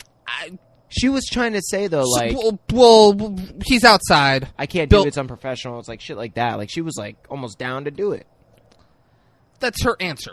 No, yeah. She's like, I don't want to fuck up our relationship, our business relationship. Like, that's her answer. Like, I don't want to just say no to you, and crush you, and have that weird thing. I'm going to give all these fucking reasons, and he's going to have an answer for all of them. And then, the fuck's she going to do? I felt he's like outside the news station. The guy from Twister is there. Yeah, he's trying to fucking. He wants to give him some advice. He's talking to him, and then he says he's getting a second van, and he wants Jake Gyllenhaal to run it for him. Yeah, and Jake Gyllenhaal's like, I'm not interested. And the guy's like, keeps pushing him, and he's like, I don't know how to tell you anymore that I'm not interested. And he's like, well, just think about it. Give yourself some more time. And he said, I feel like grabbing you by the ears and screaming, I'm not fucking interested. And then, Gyllenhaal gets in his car and leaves, and the guy calls him a twerp. Now Yeah. it's date night. Yeah, which is good for Jake Gyllenhaal. He knows his value, you know? Yeah, he didn't want to work for that fucking guy. Yeah, fuck the Twister guy. I'm my own boss doing Getting this. caught up in a Twister. Yeah. So Jake Gyllenhaal and Al Pacino's wife go out to eat Mexican food. Look at that. And he's telling her birthday and where she used to work and all that stuff, and he's like, everything's online. I know everything about you from reading it online. Like, real creepy. Yeah. He wants to Jake Gyllenhaal wants to own his own station, and he wants to partner up with her. And she says, I only came out to dinner with you out of professional courtesy. And he then says that he single-handedly raised the price of her ratings book. And he asked if she remembers her conversation about him being a fast learner. And then But insists on it. She's like, do you remember? he's like, you remember our conversation? He's like, you remember our conversation when we first met when I said I'm a fast learner? Remember that, right? And she's like, yeah, I remember that. And he's just like citing a bunch of statistics and saying that the rating sweep is coming up next month and his value's only gonna increase. So he thinks in order for him to keep being exclusive with them that they should have a physical relationship. That is how he phrases it. That they should have a physical relationship in order for him to stay exclusive to Channel 7 News. Doesn't he go over like statistics as well of like what news gets the most views and how he's the one that's getting the best shots of those type of news stories, like the graphic things that they're talking about, to where it's, and then goes over like her career. Doesn't he like bring up her career as well? And like He says to her, this is coming up. Okay, I was almost getting there. He says to her, because she says that she doesn't need, because she says she doesn't need him to keep her job. She's like, if you think that you're the reason I have my job, you're mistaken. And then he says, you're the news director on the vampire shift of the lowest rated news station in Los Angeles. We have what could be considered an almost exclusive relationship. There are many other places I can go. I have to think that you are invested in this transaction. And then their food comes, and she's super upset. She's like, you son of a bitch. Like, what the? And he's like, you can leave. And she doesn't leave. He's like, there's the door. You can fucking leave. And she offers him an exclusive retainer on top of his fee. I forget, she said the amount. It wasn't anything crazy. Yeah, nothing significant. And that she can try to get him a job behind the scenes. And be a PA, which a PA is the lowest. Like anyone could get a PA position. But start somewhere, kind of learn the stuff behind the scenes. This is how she's pitching it. Yeah. Which obviously, though, he knows his shit, and he knows what a slap in the face that is compared to what he's trying to get. He then his response to that is that she's never been at a station more than 2 years, and she's coming up on 2 years, and she needs him to keep bringing her the stories to keep her job. He said, you want something, and I want you. She says, to fuck you. And he says, as a friend. She said, friends don't pressure friends to sleep with them. And he says, that's not true. Because as I'm sure you know, a friend is a gift that you give yourself. And he smiles so creepy. Which I'm like... And that scene ends. This scene is... She is... The actress plays it great. She is so uncomfortable. Yeah. This entire meal. She's like, what? She's like, this guy's telling me, like, if I don't fuck him, he's going to get me fired from my job. He's going to stop helping me out here. Like, she's not interested in him. No. So it sways a little bit. So in the beginning, when I was saying it, when they were talking, it was like very personal between them at the news station. And then obviously I think she was into him, but like there was just that age gap and all this, and that's not professional, this and that. But I think she was like into him initially a little bit when they were at the news station, kind of like talking and stuff like that. Because I think some of the exchanges. I think professionally she saw his potential. Well, and saw how valuable she could be to the news station. And you were also career. saying that she was trying to like kind of let him down easily, but I just think that she was actually into him.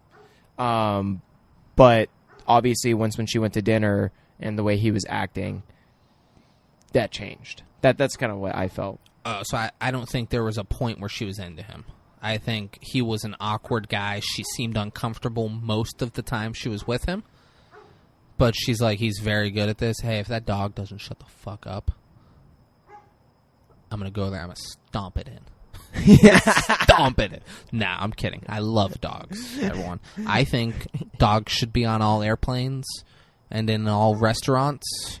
And if you go to the grocery store, why wouldn't you have your dog with you? Even if you're at a show or a movie and Yeah. it's not trained, fuck it. Yeah, no, like, that's your buddy. It doesn't matter. You can't leave the dog alone in the house. You got to bring it everywhere. Exactly. No matter how much it interrupts. And if it shits on the plane and the plane gets delayed and someone misses their connecting flight, that's all right. And if you think about it, the dog is probably just trying to say hi to like all the other Yeah. viewers that have dogs Yeah. that are probably in the background. Absolutely. Yeah. So, I mean, You know, it's- look at that. Hello to you dogs. Yeah. He gets it. Yeah, it's puppy love right He there. gets it. Yeah. I lost where we were at. I don't think any part of her was It was into, right after the date. Yeah, I don't think any part of her was into him. You're not pausing or anything, are you? No, no. Okay, all right. Yeah. Whenever you reach for that, I get nervous. We recording? No, yeah, we're recording. We're Oh, good. thank God. Yeah. Thank God. I don't think any part of her was into him sexually. I think she saw him as a valuable member of the team there and someone that could help further her career. I don't think any part of her was like, oh, I want to fuck this. I think it's all of it. I want to fuck this weird guy who took a business course and talks about how being direct come on, is super. bro. Like, I think you're crazy for thinking that she was into him. There is no point ever where someone doesn't look at Jake Gyllenhaal, no matter if he looks like a hungry coyote or not, and doesn't think, I might fuck him. I might let him fuck me. So it's not what he looks. So maybe physically at first sight, like she looks up and sees him there, she might be like, oh, he's a good looking dude. Yeah.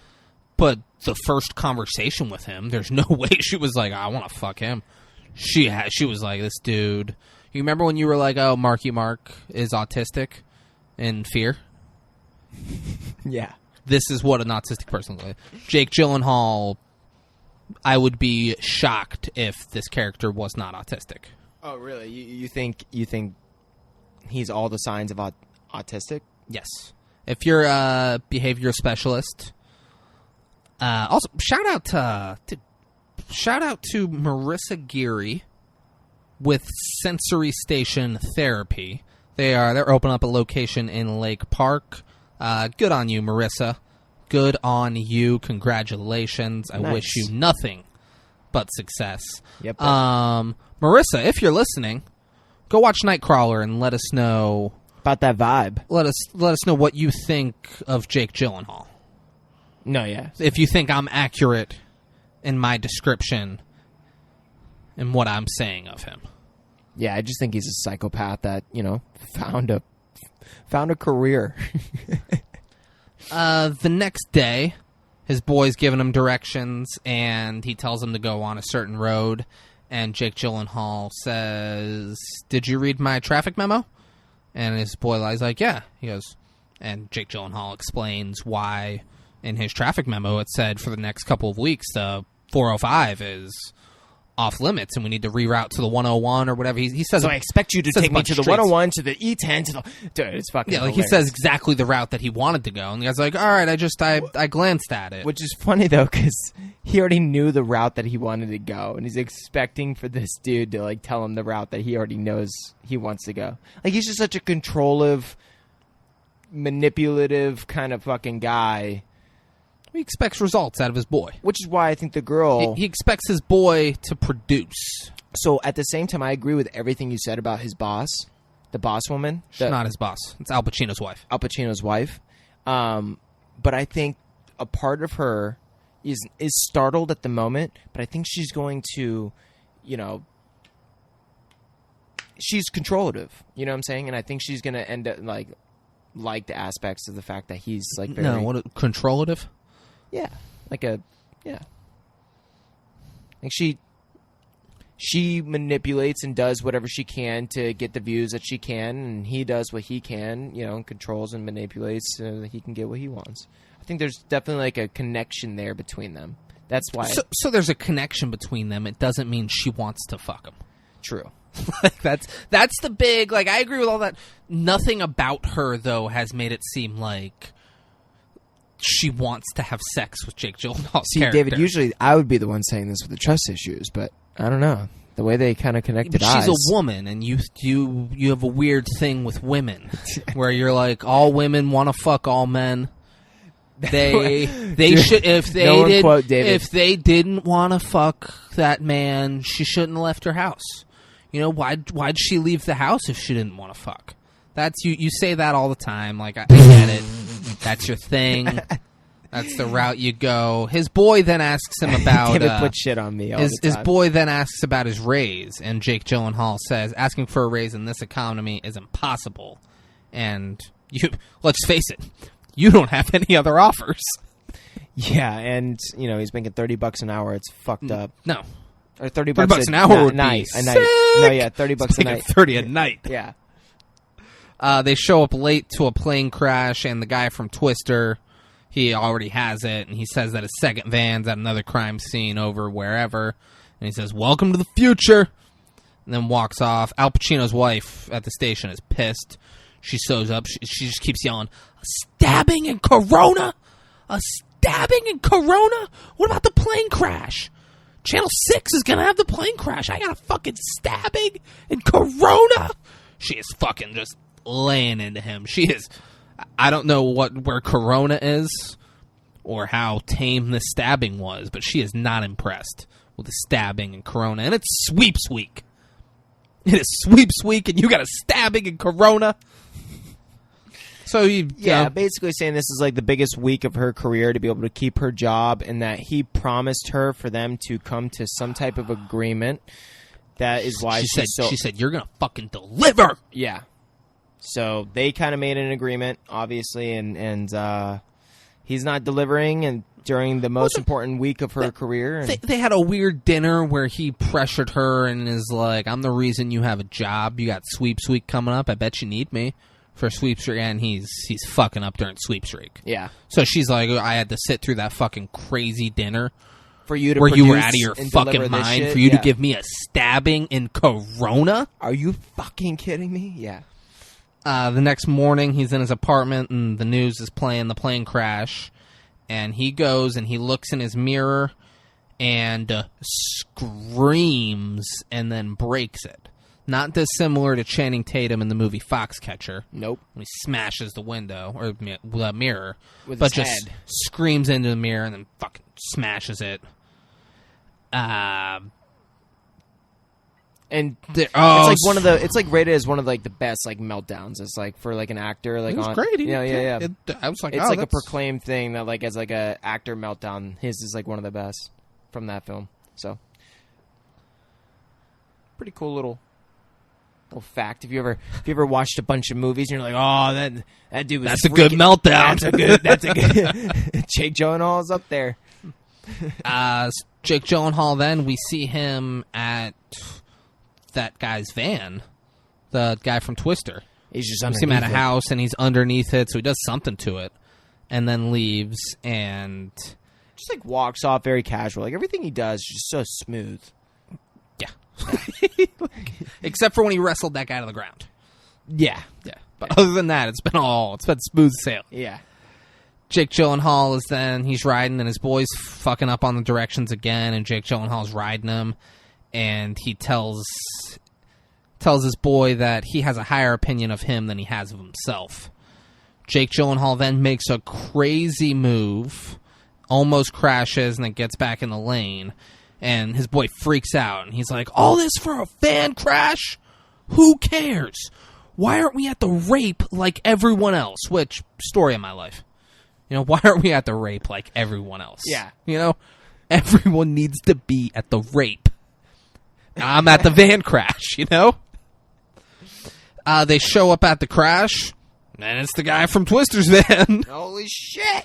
Jake Gyllenhaal's boy, he realizes the van, and he's kind of freaking out. Jake Gyllenhaal says, "Get your camera," and he gets out.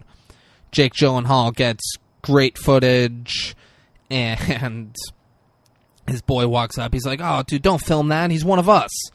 And Jake Gyllenhaal said, "Not anymore, Rick. We're professionals. He's a sale." Fucking crazy.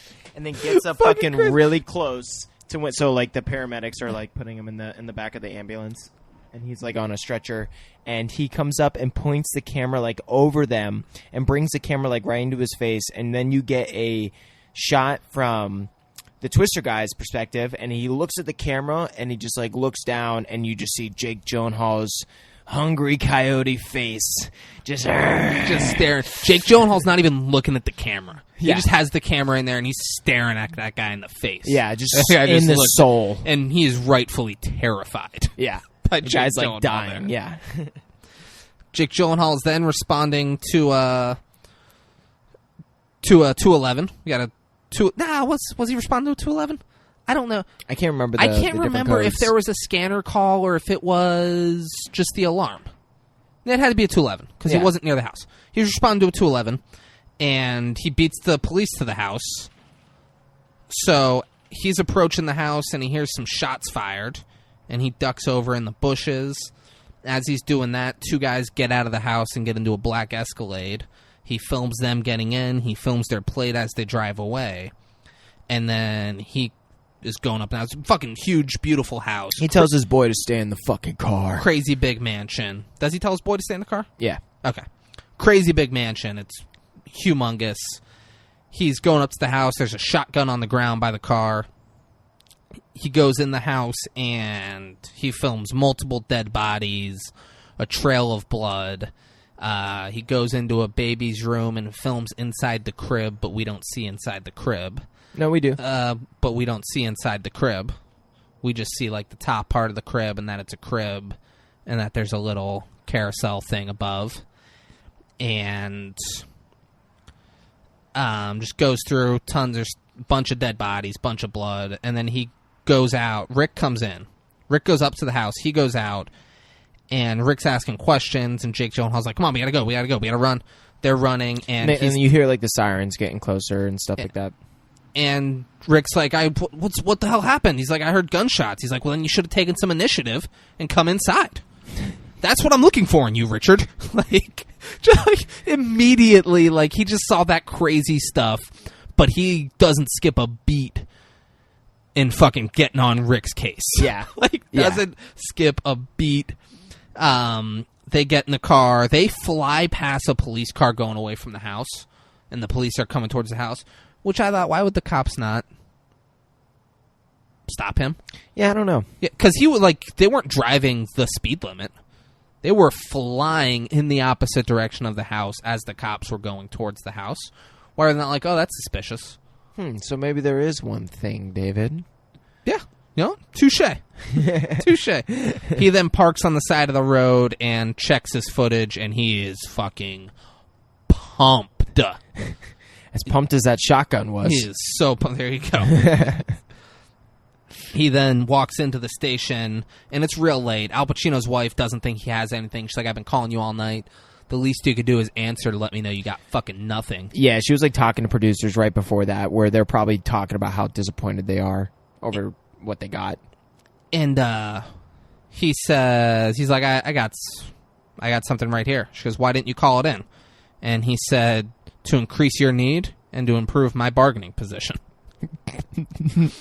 That just got her turned on, let me tell you. Yeah. Brandon's like, she loves a good put down. This girl, there's one thing I know about this girl. She likes it straight to the point. Al Pacino's wife and her team come out and watch it. That's when we find out the crib is empty.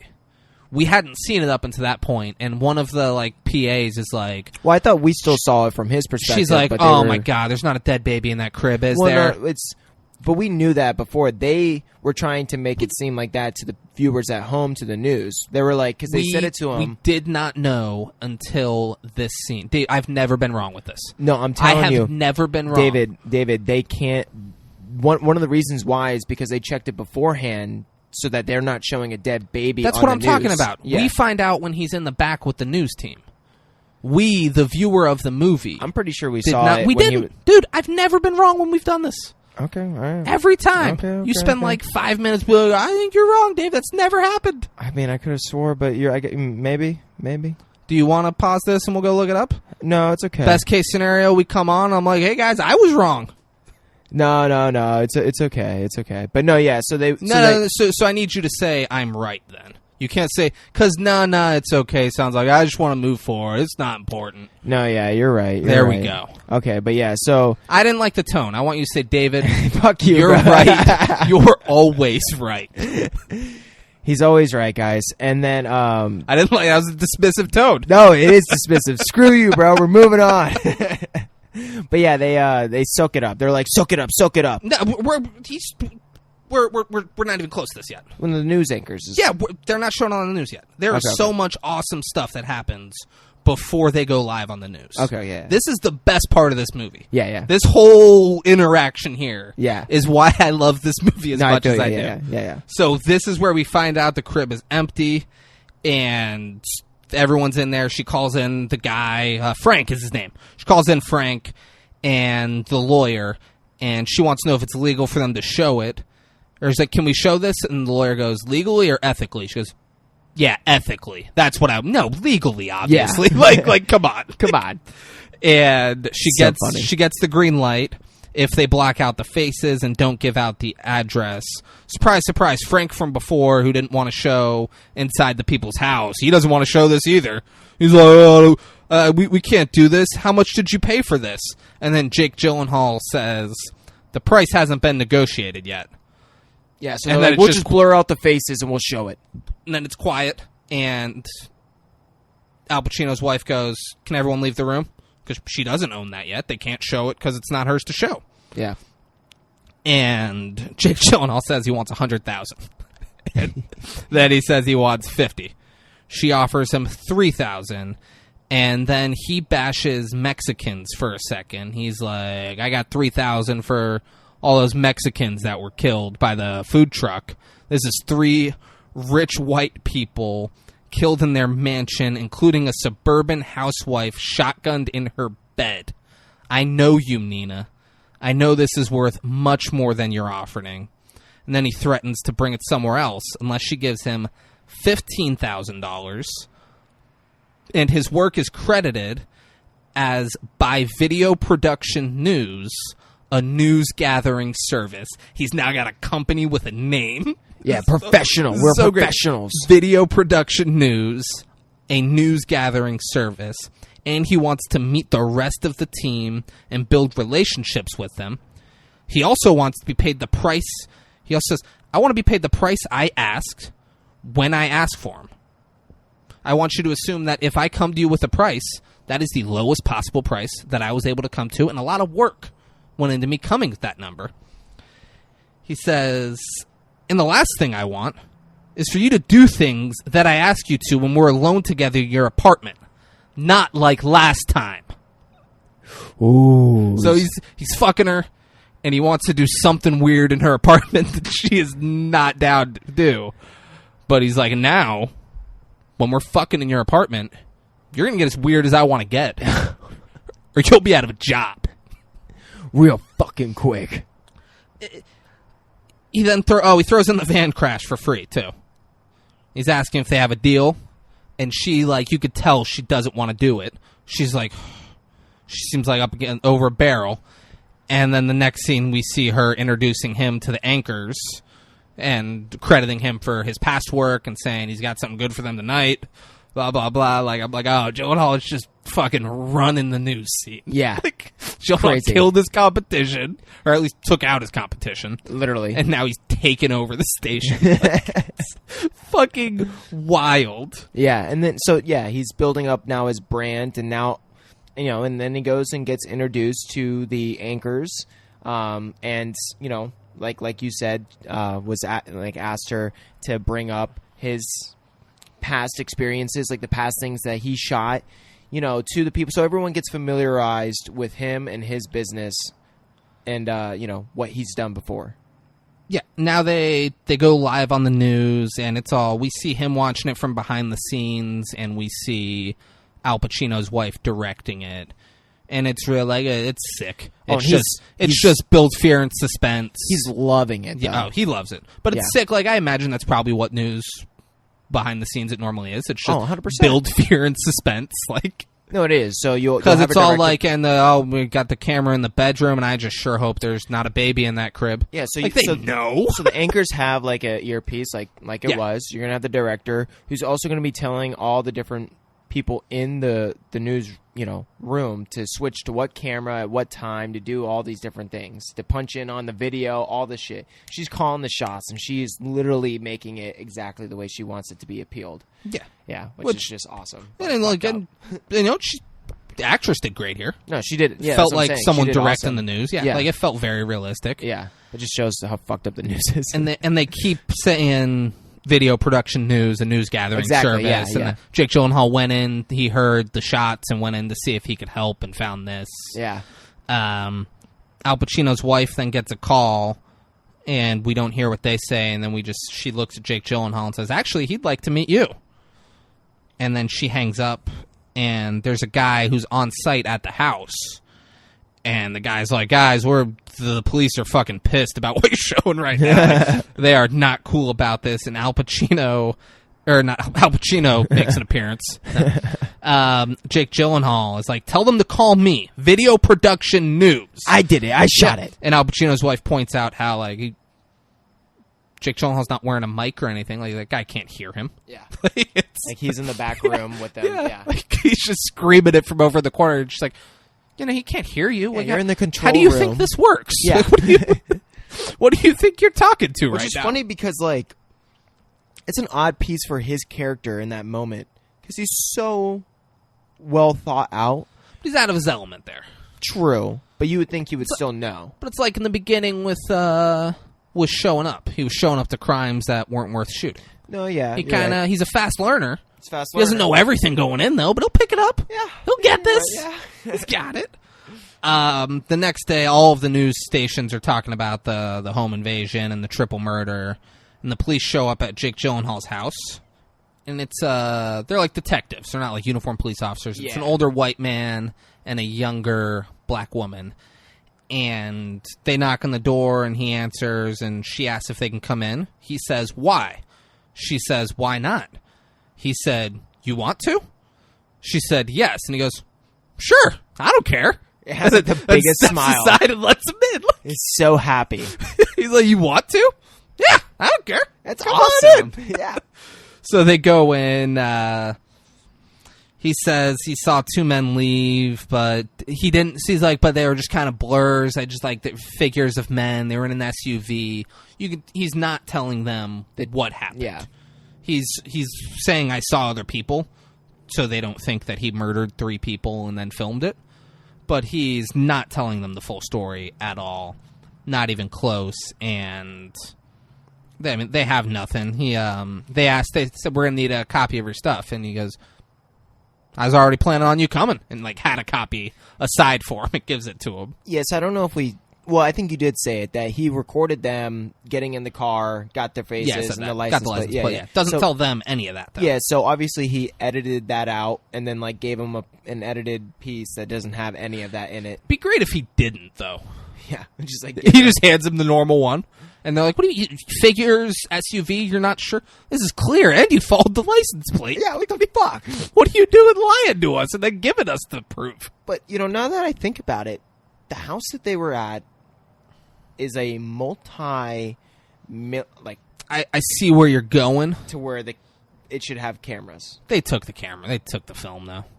Yeah, but you think the cameras all over the... You're going to go murder 3 people in a mansion. Well, weren't they wearing masks or no? No. Never wearing masks? That's not a spur of the moment, oh man, got to go murder these 3 people at this mansion.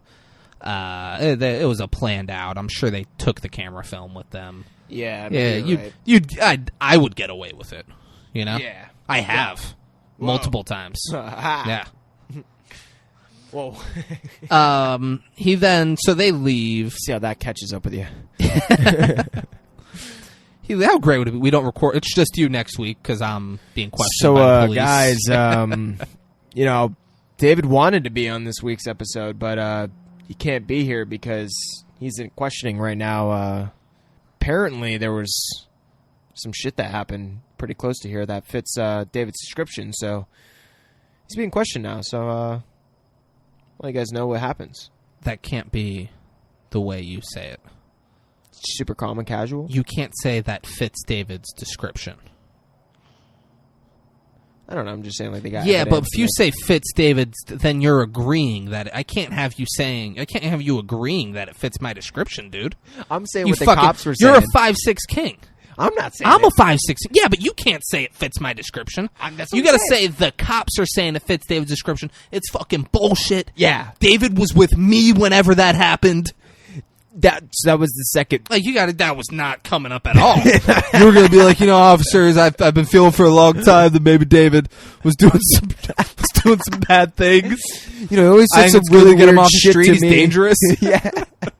He loves psychopathic fucking movies. Like, I don't know what. Fear and Unhinged. Unhinged got a 10 out of 10 from that guy. I always wondered why I had trust issues. Like,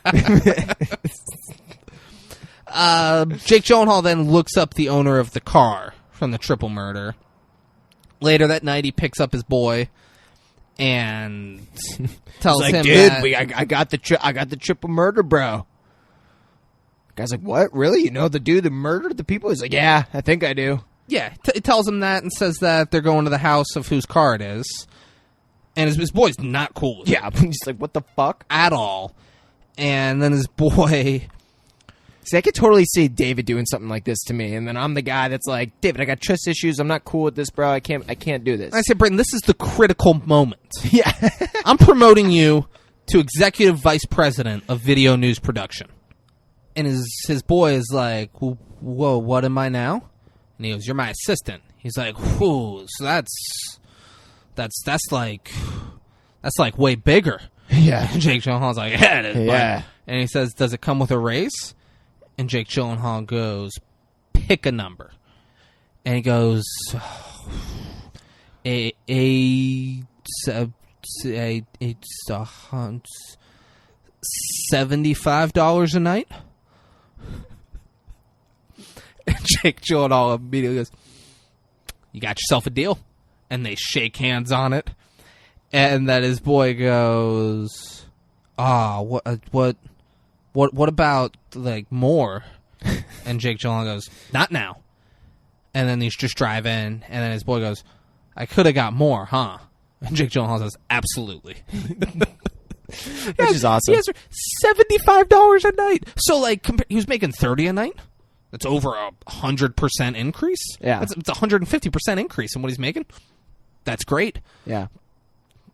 No one being promoted to executive vice president of someone else's company should make $75 a night. Yeah. You go get another job with a lower title and make more money than that. Yeah, it is That's pretty crazy. wild. With, like, nothing else. No benefits. Nothing. Yeah. He's just riding around in the dude's car. Yeah. But good for him. Yeah. So they pull up and they find the car parked on the side of the road, and his boy's asking about it, and Jake Gyllenhaal's like, we're gonna set it up, we're gonna find a good spot to film and set it up, and then we're gonna call it in. And his boy goes, "Is there a reward?" And he's like, "Yeah, $50,000. And then his boy's like, "All right, I want more. I want a lot more money." And Gyllenhaal says he doesn't. He's like, "No, I don't fucking need you for this." Yeah. And then his boy goes, "Well, like, what about if I go to the cops and tell them that you know who did it and you're just sitting on it and waiting for him to be at a better spot to film? Like, that's gotta be illegal." Yeah. Does that, and Jake Gyllenhaal sits there and, like, you could see, like, Him processing he's kind of processing through his head, takes a minute, and just goes, "All right, so I'll give you half." And Rick's like, "See, like, oh, there we go, man. Like, that's your like, you don't understand people, man. Like, that's your problem. Like, you know that, right?" Like, he's kind of like he's like, "Oh, like, that's a burden off my chest." Like, he's like, "Now I can feel a little better about doing yeah, this. like, I feel better about like I got some skin in the game now, you know? Like, that's what like, I just need that motivation." And yeah, he's doing that. You can tell Jake Gyllenhaal's unhappy. Yeah. One guy comes out of the apartment that they're parked by and gets into the Escalade. They follow him. The guy in the Escalade picks up the other guy from the murder. Talk about luck. And Jake Gyllenhaal keeps making his boy have his window down. The boy's like, I'm fucking freezing. He's like, I don't care. Have your window down. Yeah. And he follows them to the Chinatown Express on Western and 3rd. I know that because Jake Gyllenhaal calls 911 and says they're at the Chinatown Express on Western and 3rd. Brayden, are you familiar with the Chinatown Express on Western and 3rd? No, I'm not. That's a shame. Yeah. So that would have been fun if you're like, dude, they're great. Like I went best, there all the best time. egg rolls in L.A. by far. Yeah. Like that's what I was hoping. Honestly, it's probably good for them, you know? Oh, Chinatown Express, they're fucking raking. If it's real, maybe it doesn't exist. Yeah, maybe it doesn't, but if it is, there's probably some good advertisement. But Jake Gyllenhaal calls 911 to report them and says they have a gun. His boy is real uneasy about the whole thing. Gyllenhaal, he's like, there's people inside, man. Like, they're in a public place. Like, I didn't know about all this. And Jake Gyllenhaal's like, this is where they are. This is what we got to do. Yeah. And Gyllenhaal wants his boy to go down the road and film, and Gyllenhaal's going to do it from the car. It's like, we need another angle. Yeah. And his boy's not willing to do it. He keeps saying, he's like, I'm not fucking doing it, man. And Jake Gyllenhaal goes, do you know that I've never once sworn in front of an employer? That's his thing. And he goes, why, if my problem is that I don't understand people, or no, why is my problem that I don't understand people? Sorry, I'm fucking this up. What if my problem isn't that I don't understand people, it's that I don't like them? Yeah. And then he says, what if I was obliged to hurt you physically because of this? I think then you'd agree that agreeing to participate and then backing out at the last minute was a mistake on your part. Because that is what I'm telling you as clearly as I can. And like Rick sits there for a minute. And now you realize this is the critical moment for Jake Gyllenhaal. This is the critical moment. His boy sits there, thinks about it, and then gets out and goes down the street to film. He's Not like, only all right. has he never cursed in front of an employee, now he has threatened an employee. No, an employer. Employer. Because his boy was cussing. Jake Gyllenhaal's response was that, you know that I have never once sworn in front of an employer. Oh, okay. Like, what the fuck are you, like, don't cuss in front of me. I'm your boss. Yeah. Show me some respect. Ah. Yeah. That's funny. So he goes and films down the street. Gyllenhaal's in the car, and like they're just waiting for it to pop off, waiting for the cops to get there. The cops show up, 2 go in, they go up to the counter like they're ordering, and then 2 more walk up and come in, and the guys at the table, they were already wary when the first cops walked in, but they're like, whatever, cops eat. But one took out his gun and started pointing it underneath the table, so it was like very discreet, so no one knew inside. Yeah, but like if anything But happens, Jake Gyllenhaal saw it and he zoomed in, got perfect quality on his camera. great. Like, bro.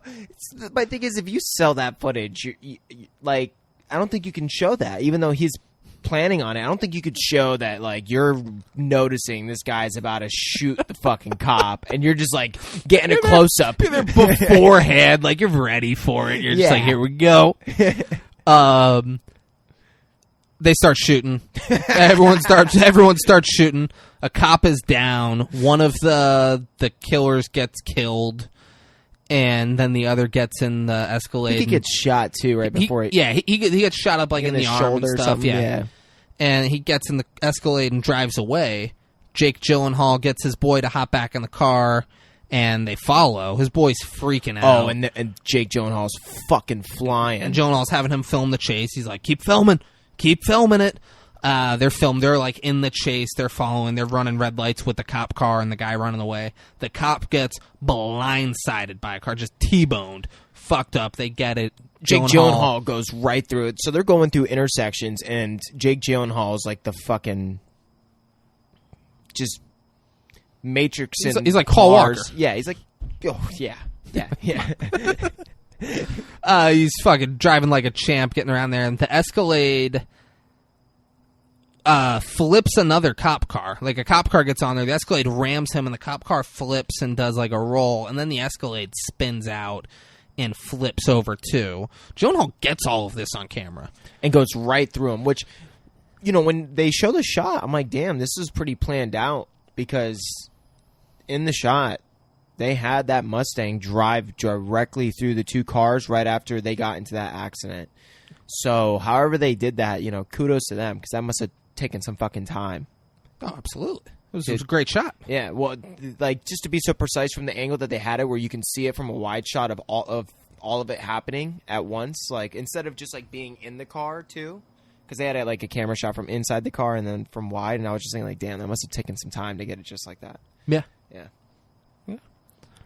Gyllenhaal gets out, and he's filming, and goes up to the car, and then yells out to his boy. He goes, "He's dead. Come out and film it." His boy gets up there, and the guy is alive, and shoots his boy. Which slow fucking reaction. Yeah, he was struck him with fear and froze. Well, the way I like to think of it is he was trying to pull focus. He got too caught up in pulling focus, and right when it pulled focus, he realized the dude was just about to shoot him. He was like, "Oh, let me get this." Finally gets it clear, and it's like, oh shit, he gets fucking lit up. The guy gets out, like, busts out of the car, and him and Jake Gyllenhaal stare each other down.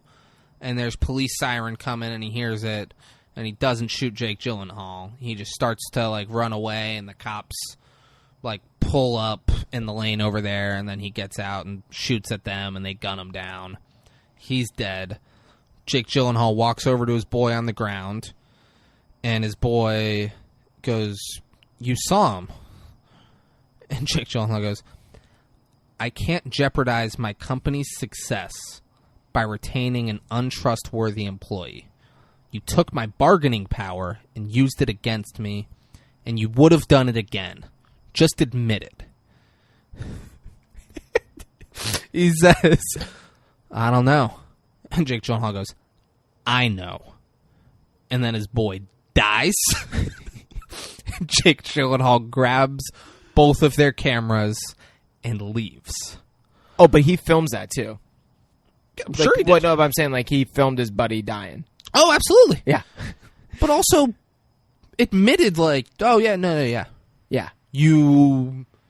You bested me in that bargaining back there, and I can't allow that to continue to happen, so you needed to die." Which is so funny because... Like, just matter-of-factly, he's like, "I put it for the best interest of my company, I need you to be dead. You understand that, Rick?" Right? Yeah. Like, you understand that I could not have you around. But I needed you dead. What's funny is he probably would have paid him, too, if the guy didn't shoot him. He would have had to. That's right. Yeah, he didn't have a choice. He was going to have to pay him. He's like, I can't kill him either. I got to get this guy to hopefully kill him. Now we're at the station. Jake Gyllenhaal walks in, and he knows everybody. He's like, "Hey, Marissa, is that the same dress as yesterday?" Oh, and the time must be Friday. Yeah, talking to the anchor, he's like, "I know it's Friday." Like, he's just buds with everybody. He shows the footage to Al Pacino's wife, and she says it's amazing. He says, She says very intimately. So, like, this is the only point. You saying it before right now, well, you're out of your fucking mind. What I was saying, until this scene, you're out of your mind to think any part of her likes what's going on with her and Jake Gyllenhaal. This scene, I'm like, all right, maybe. Yeah, no, Yeah. This scene, she... Yeah. At this But point, before, can you agree with me on that, though? No, Before this point, it is insane to say. I think she likes it. I think she's into him. Well, let me say, too, when I was saying that, I didn't mean to, like, the fullest extent. I mean, like, I agree with everything you were saying about that. Like, there's probably all that aspect in her mind. But somewhere very deep down, I think, like, to the smallest degree to where that wouldn't be... Somewhere, you think deep down, all girls want to be submissive. No, Dave. Every woman wants to be submissive. No, it's like what I was saying earlier about those qualities of controlling and this and that, and like... Yeah, deep down, all women are into that. All women want to be controlled. They want the man to take charge. Somewhere, they might put... this aura, this, external appearance, but deep down, when they're alone, when they're their truest self, they just want daddy to take over. So, and the reason why I really do feel like that was true is because that ending scene, they silhouette the fucking shot where they're like silhouette. It's like very intimate. They're very close up between the two, and it's like she's like whispering almost sexually. She's like, it's amazing. Yeah, but so when we do this podcast, though, we have to do it with the lens of us reacting in real time. No, I was. That's crazy. I was. So you're saying, no, I believe that you were. Yeah. But that's fucking crazy, dude. But I think you're overthinking what I'm saying. I'm saying, like, I don't think she for sure was like, oh, I totally feel that and I want to fuck him because of that. I'm saying there was a small percentage somewhere deep down that where I felt, especially in the first shot when they were together and they were talking about it, I felt like I agree with you. It was about her position of power and control and stuff like that. But I think it was also the fact that she saw a little bit of herself in him and found that a little attractive, but not to the point to where she would, have sex with him because of that or anything. But yeah, and then I think it kind of went on, like up and down. I think from there it went down, especially after the date. But then from there, when he started delivering, I mean, after the date, he started. I assume he fucked her that night. Probably, but yeah. But she wasn't down even then. Like she probably didn't enjoy it then. But it wasn't after. It was when he started delivering that she was like, oh yeah. Just the way she said amazing, the way that the director had her say it like that. Amazing. He said thank you. She says no, thank you. Yeah. And then she says, I want it, obviously. And he goes, how much do you want it? See? And then they cut from that scene to where like they're setting it up. Then the police show up and they're like, you gotta give us this footage. You can't fucking show this. And Al Pacino's wife fights it and says they're showing it. And then the police see Jake Gyllenhaal and apparently they got to show it. Like, yeah. She's like, show me a fucking judge's order that says we can't show it and I won't show it, but this is our property and we're going to post it. Yeah. Frank shows up. Fucking Frank, man. Fuck him. Yeah. Fucking Frank. Boy Scout. He shows up and he's like, that suburban murder. Turns out they found a bunch of drugs in the house and money. It was drug related. That family was peddling drugs. Blah, blah. And she's like, that's not fucking news. She's like, give it to the Noon crew. And he's like, this is a real story. And she's like, it goes off. It goes a separate direction from what we're showing. Yeah. We're going to show our thing. If the Noon crew wants to show it, they can, but we're going with what Jake Gyllenhaal brought in. And he goes, you sound just like Jake Gyllenhaal. And she says, well, maybe Jake Gyllenhaal is inspiring all of us to reach a little higher. And that's so fucking true. Absolutely. Dude, like, especially since, like, he was in Spider-Man. Like, you've seen it, right? I mean, like, his performance is amazing. He was in Spider-Man? What do you mean? He's the fucking, god damn it, now I forget the fucking name. He's a superhero villain kind of thing. He was in the last one. And it's the last one. So I have not seen a Spider-Man movie since Tobey Maguire was Spider-Man. No way. Yeah. Well, I saw the Avengers, and I'll stand by that. From what I saw of this kid in the Avengers, he's my favorite Spider-Man. The kid in the newest one. Yeah, Tom Holland. I love him. Tom Holland. Kid's great. Yeah. I don't know. Where are you going with the Spider-Man stuff? No, I was just saying Jake Gyllenhaal was in the last Spider-Man film, and he fucking was amazing. And I'm just like, he's just inspiring me to reach new levels. That's all I was really saying. All right. Yeah. I think it's insane that she says that. It's crazy. Yeah. He watched his partner die, and she's like, he's inspiring me to go the extra mile too. Mysterio, that's a fucking name. Rey Mysterio? No, just Mysterio. He killed a person. Rey Mysterio did. Really? Yeah, we've talked about this. I know. He was wrestling in Mexico. He hit a 619 and killed the person. Yeah. Which is fucking wild. Yeah. Imagine, like, it's an act. Like, he didn't do it on purpose. But imagine, like, how do you wrestle again? How do you keep doing... You can't stop doing the 619. That's his move. That's his but move. How do you keep doing the 619? Yeah. Knowing that you killed a person with it. God, dude. Yeah, it would be fucking hard. Vince McMahon is probably like... He's like, I want us to pretend like you killed a person when you hit it next time. I want you to do the 619, and then you pretend like you're dead in the ring, and people are gonna be like, oh, it happened, and we'll throw up the X's, and have the medical staff come out, and people will be like, he just killed someone again. Oh my god. We'll bring it back in like a month from like the grave or something. There we go.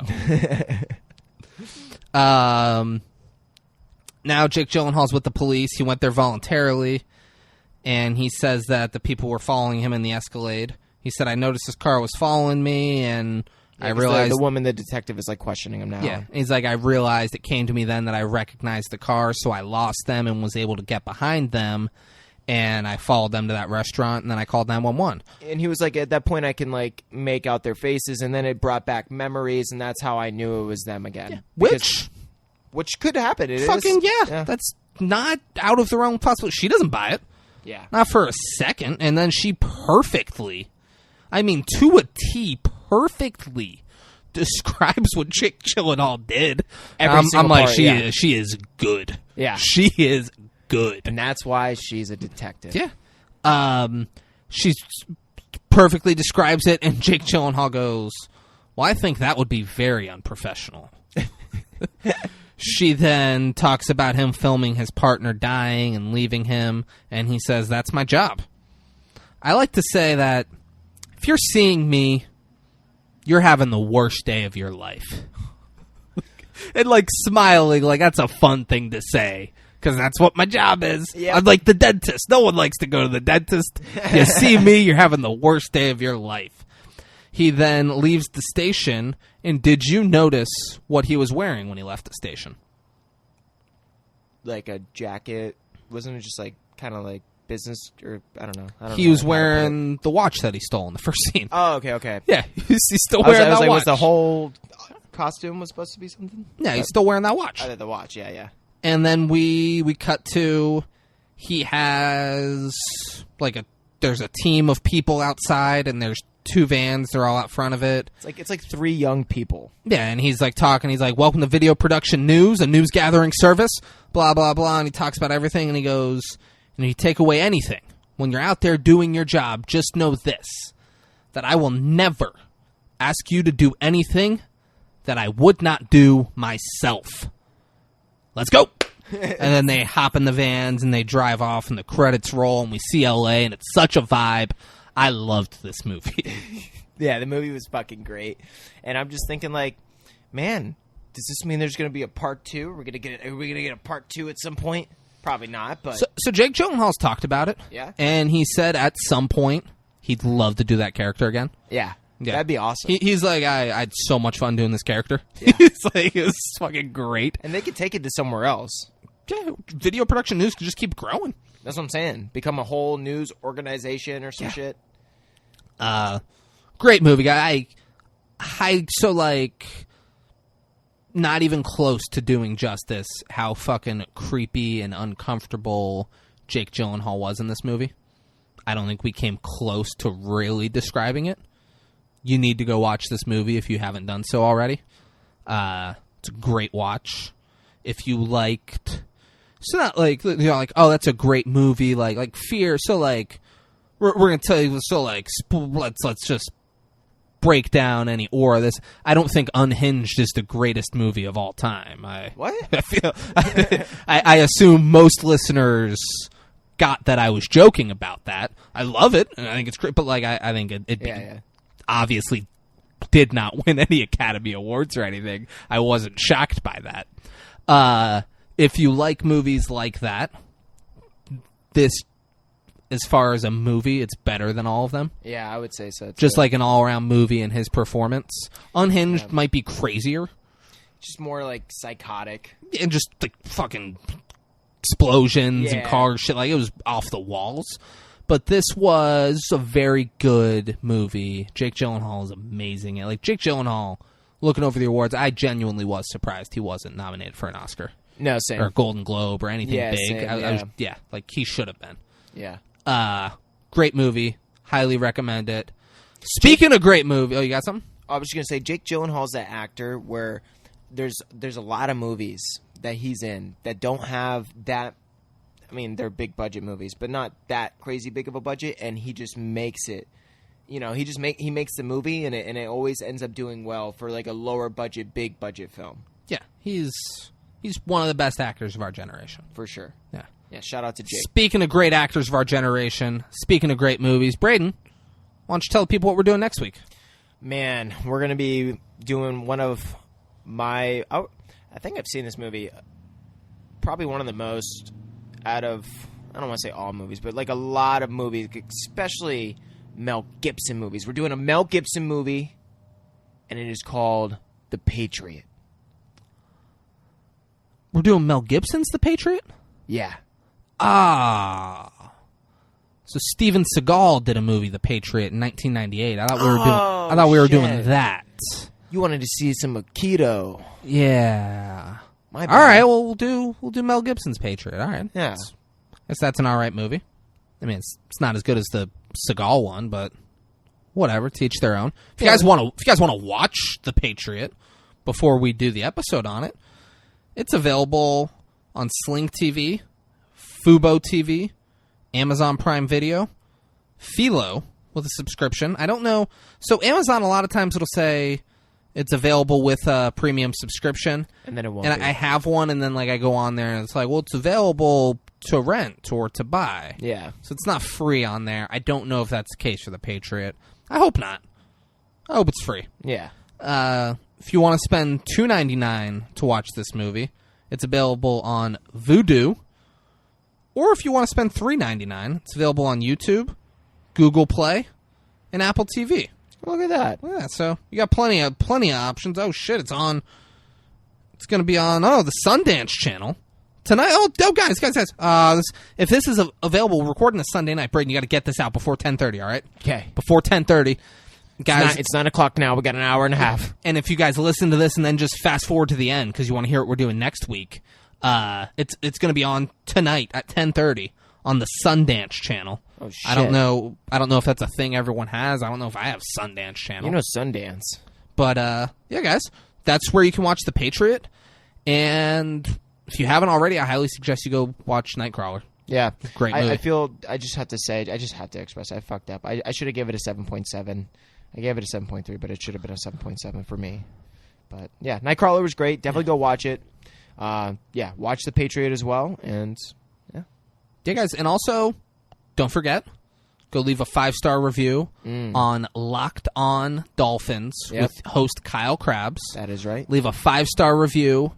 Tell them that the 5-6 Kings told you about him and you started listening, you're a fan, and then ask a serious Dolphins-related question. Yep. Ask about different personnels. Ask about Tua. Don't try to be funny. Don't be like, I'm a Patriots fan, but I'm a Jets fan. So I'll be like, oh, fuck this guy. I'm not reading his shit. Yeah. 5-star review. Tell him the 5-6 King sent you, and ask a Dolphins question. He will read it on Power to the Pod. Power to the pod. Also, guys, go follow us on Instagram at 56Kings. That's FIVESIXKING. S. And send us an email, guys. Let us know. So we're doing The Patriot this week, or next week. I don't know how the calendar falls. Yeah, you guys know how the calendar falls, but I don't. I think the following week we'll be doing Four Brothers for Thanksgiving. Might be the week. It's No, either, it's the following. It's following week, so we're doing The Patriot next week, then Four Brothers. But then, guys, our dance card's wide open. Yeah. Send us your suggestions. Either DM us on Instagram, or if you don't have Instagram, you're more of an email person. Maybe. You can send us an email. Look We're at the that. 56kings@gmail.com. That's FIVESIXKING @gmail.com. So easy. Guys, thank you for listening. Go try the breadless bread over at Subway. Tell them the 5-6 Kings sent you. I love you all very much. Keep checking out Rambo on YouTube. We're 5.3 thousand views. None of our other... Too Fast, Too Furious is the next highest by far, and it's just over 500. Yeah. Rambo is 10 times more views than that. I don't know what's going on there. Let's keep it up. Yeah. Guys, thanks for listening. We'll see you next week. And I know we weren't here last week, but we're going to get back on track. We're going to be every motherfucking Monday. God willing. Yep. Peace out. Bitch, I'm from Palm Beach County, that's where I'm from. When